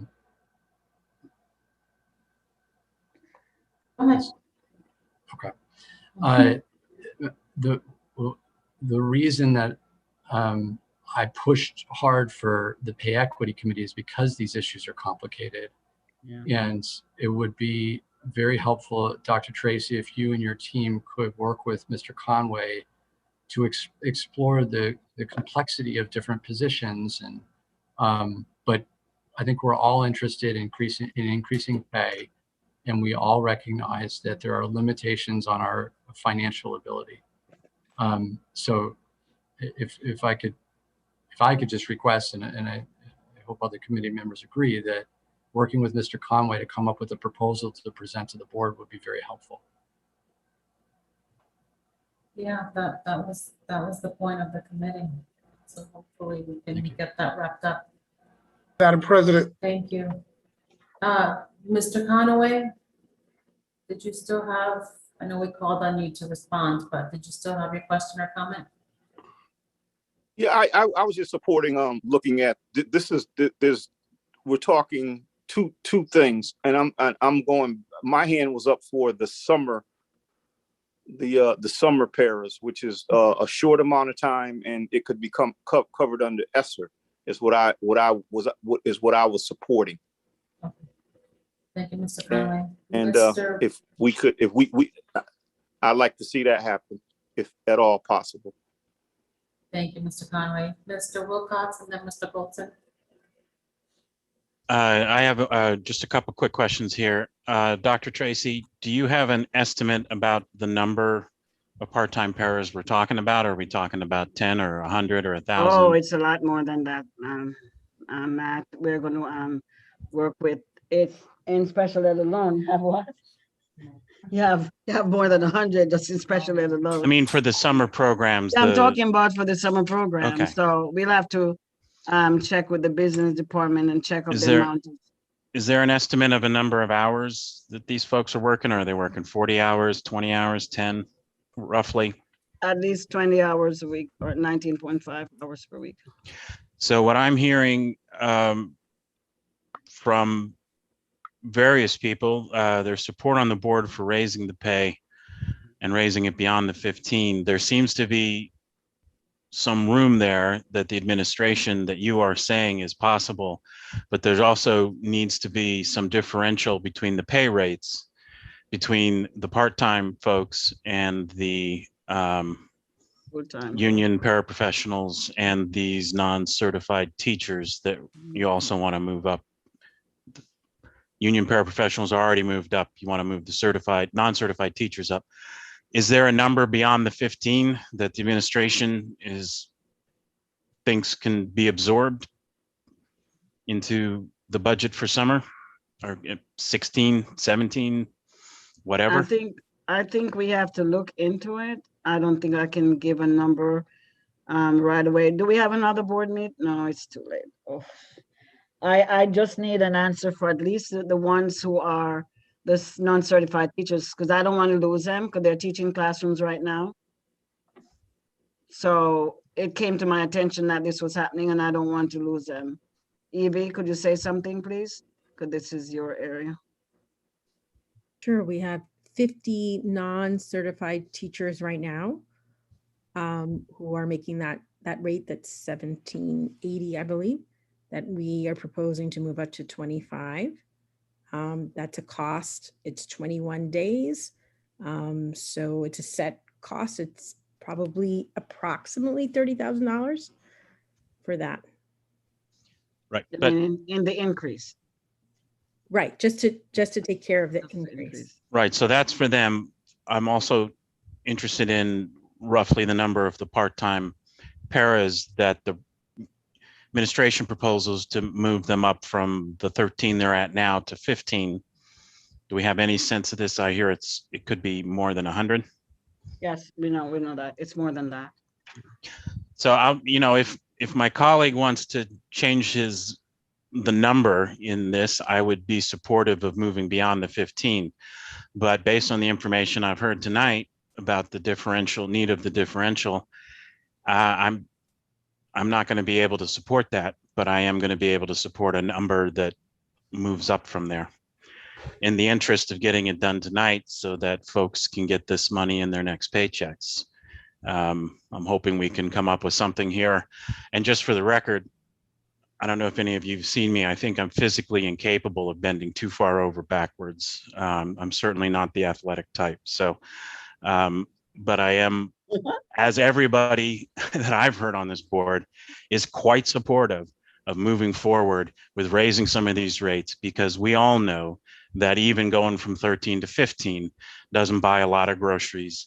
But so if there's something we can get done tonight, fine. If not, this will be I'm happy to have this at the agenda on the next finance and operations meeting if the administration needs that to happen. I can understand that there's a big difference between going 13 to 15 than going 13 to 25, and that they might need to take a look at that. I would also assume that any of this could be retroactive pay for the entire summer if that's what's needed. Thank you. Way to go. Thank you, Mr. Wilcox. Dr. Tracy, are you responding? Yes, Mr. Bolton was next in line. Okay. Are you okay with my letting her respond, Mr. Bolton? Go ahead, Dr. Tracy. Thank you, Mr. Golson.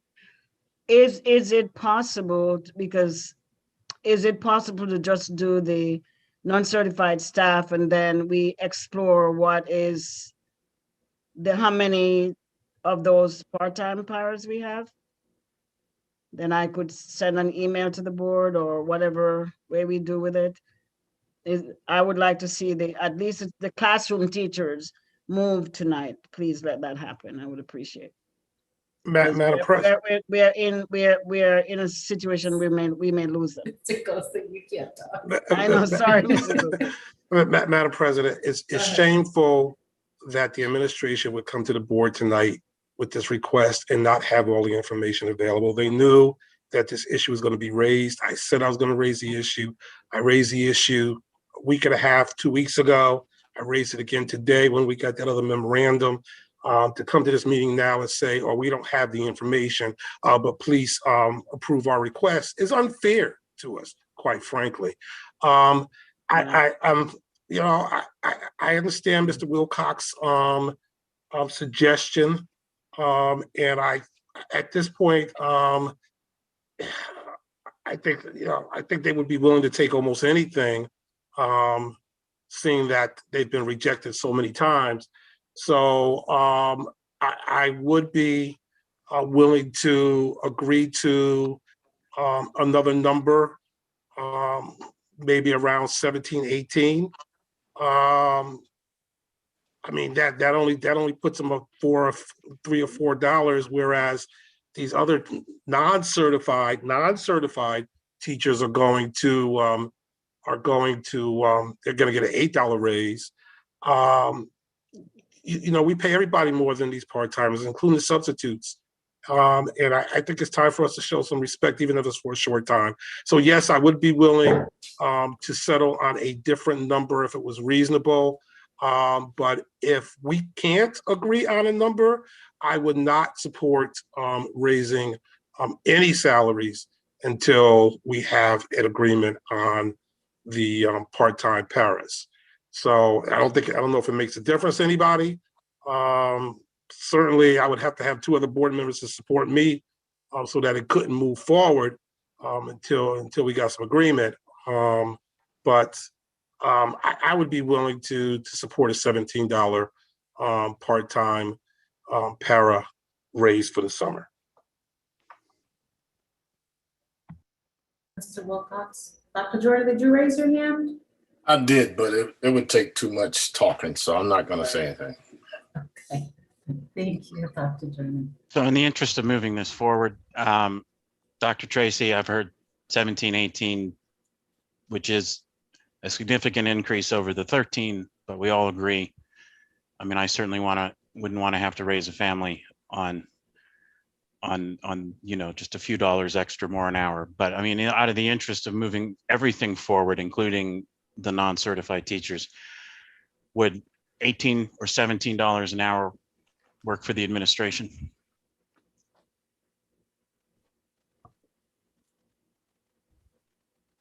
You know, I'm mulling over in my mind, and I want people to understand and the board to understand, not that I don't want to service that, but while we have 50 non-certified teachers, we have more than 200 at least. I know from special ed alone is a lot. So it's a matter of how much do those dollars add up? I don't know. Well, Ms. Hannons, who handled the ESSER 2 right now, said that there may be funds and we could do a revision to move some funding line to do that. So I'm willing to go to $17. So, okay. However, if we run into a problem, I'm coming back to the board. Okay.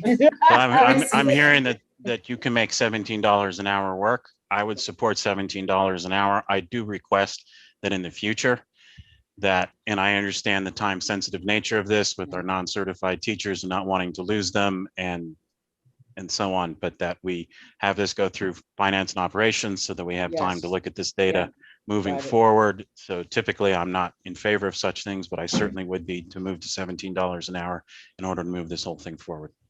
And Madam President, I would be willing to amend my motion. So we're amending, the motion is to amend the agenda, right? To include Dr. Tracy's ask, but then also the part-time paras at $17 an hour. That's correct. I would second that. And they met the, sorry about that tongue tie. Where the motion should be only summer 2021. It has to be clear that this is only a one-time deal for 2021. Absolutely. Make clear, it's on the record now, Ms. Mason. Seeing no further discussion, we'll vote on amending the agenda. Dr. Joyner, Yes. Mr. Conway, Yes. Dr. Jackson, Yes. Mr. Bolton, Yes. Mr. Wilcox, Yes. Mayor Elicker, Yes. and I am a yes as well, so that motion passes. Now the motion. We've amended the agenda, now we need the motion. I move the motion, Madam President. I second the motion. I think Elia's having a problem with that. I'm What sorry, is the Attorney motion? What Alexiadis. is the motion? Okay, Madam President, you need to, the motion needs to be stated. All Yes. of us can Okay, only- no problem. Madam President, I move the motion that we accept Dr. Tracy's request to move the non-certified teachers to $25 an hour, along with moving the part-time paraprofessionals to $17 an hour, only for the summer 2021. Second the motion. Any discussion, any more discussion? Oh, I'm sleeping. Okay, seeing none, Mr. Conaway, Yes. Dr. Jackson, Yes. Mr. Wilcox, Yes. Mr. Goldson, Yes. Dr. Joyner, Yes. Mayor Elicker, Yes. and I am a yes as well, so that motion Oh, passes. Jesus. Can I say something quick? Sure. Dr. Jackson, are you awake? Oh, God. Dr. Jackson, are you awake? Look, I'm awake. Okay. I'm awake. I was just. Point of clarification, Dr. Jackson. I live in two homes, New Haven and Cheshire. Point of clarification. I live in New Haven, Dr. Jackson. Thank you. You know why I say that, right? Oh, Just- because you live in Cheshire? I live in New Haven and I have a home in Cheshire also. Thank you, Dr. Tracy and Thank Dr. you. Jackson. It's a joke. I'm putting it there. Yeah. Ms. Hannons, oh no, you're done with your summer school update, sorry. There's no students report, students are in here. I don't have a president's report at this time. Head Start report, Mr. Wilcox. I'll be extremely brief because our next meeting is on July 15th, but I do want to mention that there is plenty of room in our Head Start programming, so please contact the district, get your kids signed up. They want you, they want to help you sign up your child. And also, just as a reminder, in FNO, we did approve all the funding for the school readiness program. So the district has preschool places, so please help us fill them up. Thank you, Mr. Wilcox. Citywide School Building Committee report? I'll also be extremely brief. We did meet last Thursday on July 8th, but two things I want to point out. One is some information was presented from the Svigals partners, which are doing our long-term facility study. That presentation should be posted, I hope, by tomorrow afternoon. But it also has revised timelines of when the work's going to be happening. The second thing I will mention, I'll just direct you to the district website for this, is that in addition to the typical things about infrastructure planning and the different projects that are happening in our schools for construction related, Mr. Lamb did present information, and there's a memo posted about a new process regarding work orders. I know we've all had complaints about work orders. Are they being done? How are they being done? Who has access to it? Mr. Lamb has put together a memo that outlines a process that's already starting and that we'll be able to get more data. And I believe he said that work order, how the process of changing the work orders over and better utilizing the work order system will be part of this agenda moving forward for this committee. So good news there. Thank you, Mr. Wilcox. Seeing no questions, we can move on to finance and operations. We already moved the items. I'll just mention that one thing that's going to be a discussion item on the next agenda is a topic that's going to be about scheduling for the next several months for the committee. We did several reports last year, and we're going to be discussing whether or not we want to rerun them in terms of number and disbursements to minority contractors, and also other types of reports that we were doing on the various other contracts that we have. But if there's anything that other board members think that the Finance and Operations Committee needs to direct their attention to over the next 3 months, please let me and the rest of the committee members and Dr. Tracy know, and so we can get that into the planning mix. Thank you. Thank you, Mr. Lopez. Governance report, Dr. Jackson.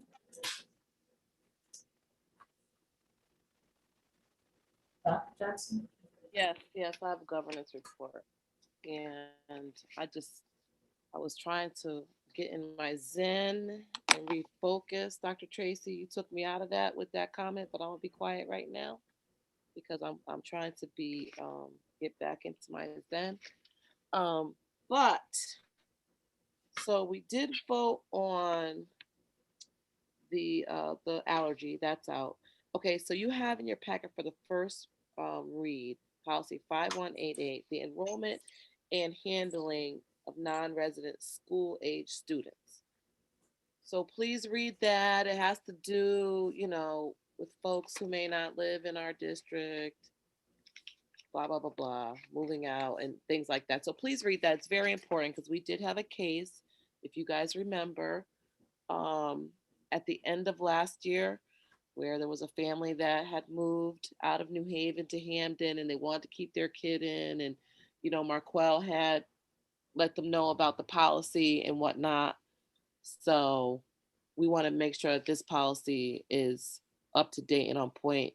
So if we face those situations.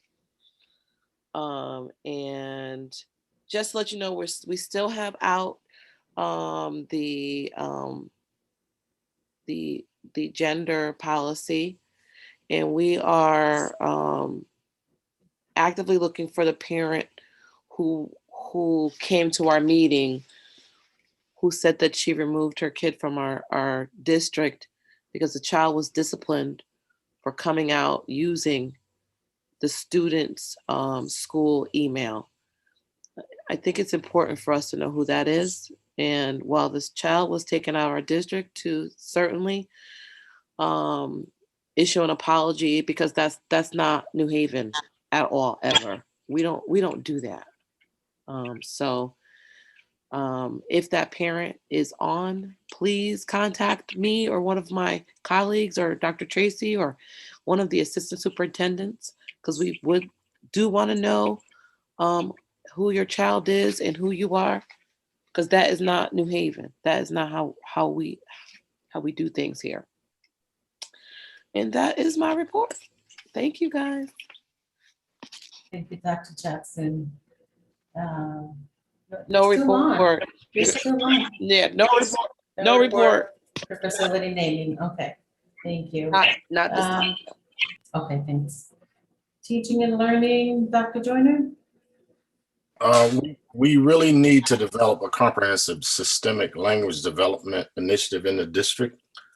I was pleased to know recently that Zayla Avant-Garde won the National Spelling Bee. And Dr. Tracy, you'd be pleased to know that she was inspired by Magnolia Cox, a young lady from Jamaica who won it in 1934. We have a lot of geniuses in our district, but they cannot express that unless they develop good language skills. And because we are a district that has dialect and other languages than English, we really have to work really hard to help our kids do that. They need to read more, they need to write more, they need to think more so that they're not misled, because we live in the misinformation era in these days. So we're going to be working on a policy. I've been working very closely with Ms. Velasquez and other content area supervisor. We'd like to have independent reading across the district. We'd like to have kids read at least 2 books of choice monthly. And that has implications for our budget as well as for school libraries. And we'd like to sponsor more academic contests so that they can have spelling bees, social studies, quizoramas, and so on and so forth. And so I'm hoping that I have a dream that one day that teaching and learning will be all we talk about in our board meeting, because we are the Board of Education.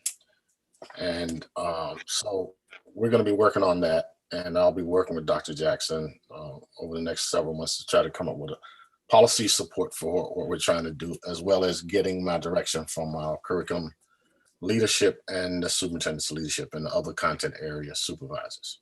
That's it. Dr. Joyner. Food Service Task Group, Mr. Conway. First of all, I want to thank the board for passing that food allergy policy 5141, and I, thank you for those individuals who worked on that. I forgot to say. Yeah, it looks like there's a lot of activity of serving food for the summer with that summer fun program that Miss Hannah gave. So I know there's a lot that's going on. I'll have a fuller report because we'll be meeting on the 14th. So I'll give a fuller report on once I talk to Gail about that. That's it for the Food Service Task Force. Those two things. Thank you, and we'll get a better report. On compensation equity, there's a lot of discussion, and I hear what the board is saying. We will be meeting with Dr. Tracy and her team tomorrow. We already had that meeting scheduled because she was on vacation, but we are on her schedule for tomorrow, and hopefully we'll be able to do some of the things that Mayor Elliker was talking about and what you asked for to President Rivera. So it's just a very complex issue, but we made a small step today. Hopefully we can make some more small steps. That's it. Madam Chair. Good. Dr. Jackson, do you have a question or comment? Yes, I just wanted to make a comment when I recognized my colleagues who were really pushing the food allergy policy, and I did not say Larry Conway, and I apologize. I want to add him to the accolades and the kudos to bringing that policy to fruition. So it is Matt Wilcox, Larry Conway, and the GJ Ife Waters, all three of them. So I left him out, and I didn't mean to do that. Sorry, Larry. No problem. I didn't take it personal. Thank you. Okay, Dr. Joyner, and then Dr. Tracy. It is very important that we give the late Daisy Gonzalez a shout out. Her family probably will hear. She started this several years ago, and Ife was constantly with her to make sure that this happened. And Daisy actually initiated. We can't forget our history, and oftentimes we see who's recent, but it really started with Daisy Gonzalez and Ife Waters, and they passed the torch to Dr. Jackson, Mr. Conaway, and others, and they finished the race. So thanks to everybody. Thank you, Dr. Joyner, for bringing that up. Dr. Tracy? Can't hear you. You're muted. Oh, thank you. Thanks to the board for everything tonight. Let's remember tomorrow. Tomorrow at 4 o'clock, we had to cancel our fitness walk and reading challenge. So tomorrow at 4 o'clock at the William Lanson Memorial, that's where we're going to start that walk. And we're parking at Wexler, I think it's Wexler Grant School. There's parking there. And then we walk across, we walk to where the statue is. So Gemma explained that better, but it's a Scantlebury Park. That's what it's called, right? Darnell, is it Scantlebury Park? Wait, where is it at? Where is it gonna be? It's they told us to park at Wexler Grant School and then walk across where the trail is to Scantlebury is the Ashman Street. Ashman Street. Oh, okay. Right. Ashman and what is that? Henry, I think, believe it. Ashman and Foot. It's over by the Yale Police. Yeah. Okay. So it's 4 o'clock tomorrow. We're just gonna walk 1 mile wherever we're heading and 1 mile back. And we're also gonna have discussion around the William Lanson statue and who he is and what he's done for New Haven. And we're also gonna have books we're giving away. Claudia Merson from Yale. will be helping us with some refreshment for the kids. Last time she had tons of apples and all these things for our kids, and we gave it to the food service because we didn't have one because of this. Was it the storm or something happened? Yeah. But we're looking forward to this board joining us in that walk tomorrow. We do 1 mile now, 1 mile back, and we can then do 2 miles, 3 miles, 4 miles, and keep going. Great, thank you, Dr. Tracy. Mhm. All right, so with that, Gemma just joined. with that, I move that we go into executive session pursuant to Connecticut General Statutes 12006A regarding discussion concerning performance and evaluation of public officer or employee, Dr. Irene Tracy, and then discussion and possible action on matters heard in executive session. And I will invite Dr. Tracy, Attorney Alexiadis, and Attorney Mooney. Is there a second? Oh, Attorney Alexiadis? Madam President, the second part should not be part of your motion. The discussion and possible action on matters Okay. for executive session will That's when we come back. after when we get out of executive. Thank you. So just scratch the second part. We're just going into executive session. to Second. Discuss. Thank you, Dr. Joyner.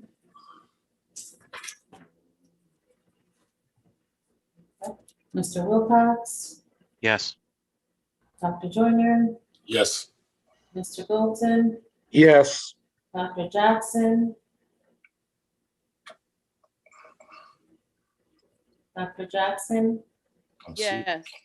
Yes. Mr. Conway, Yes. Did y'all hear? Mayor Elicker, Yes. and I am a yes. You should all have your links in your email, which Mr. Lamb sent. Thank you.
President Yesenia Rivera is saying she needs to be let into the meeting or into the panel.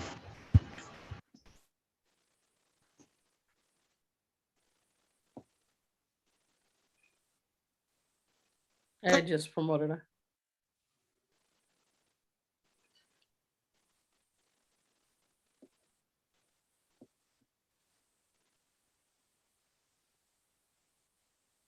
Back. Start with- Okay, so we are out of executive session, back in regular session. No votes were taken in executive session. We will continue to discuss the issue of the evaluation of Dr. Tracy at our next meeting with a timeline of that process at our next full board meeting. What happened?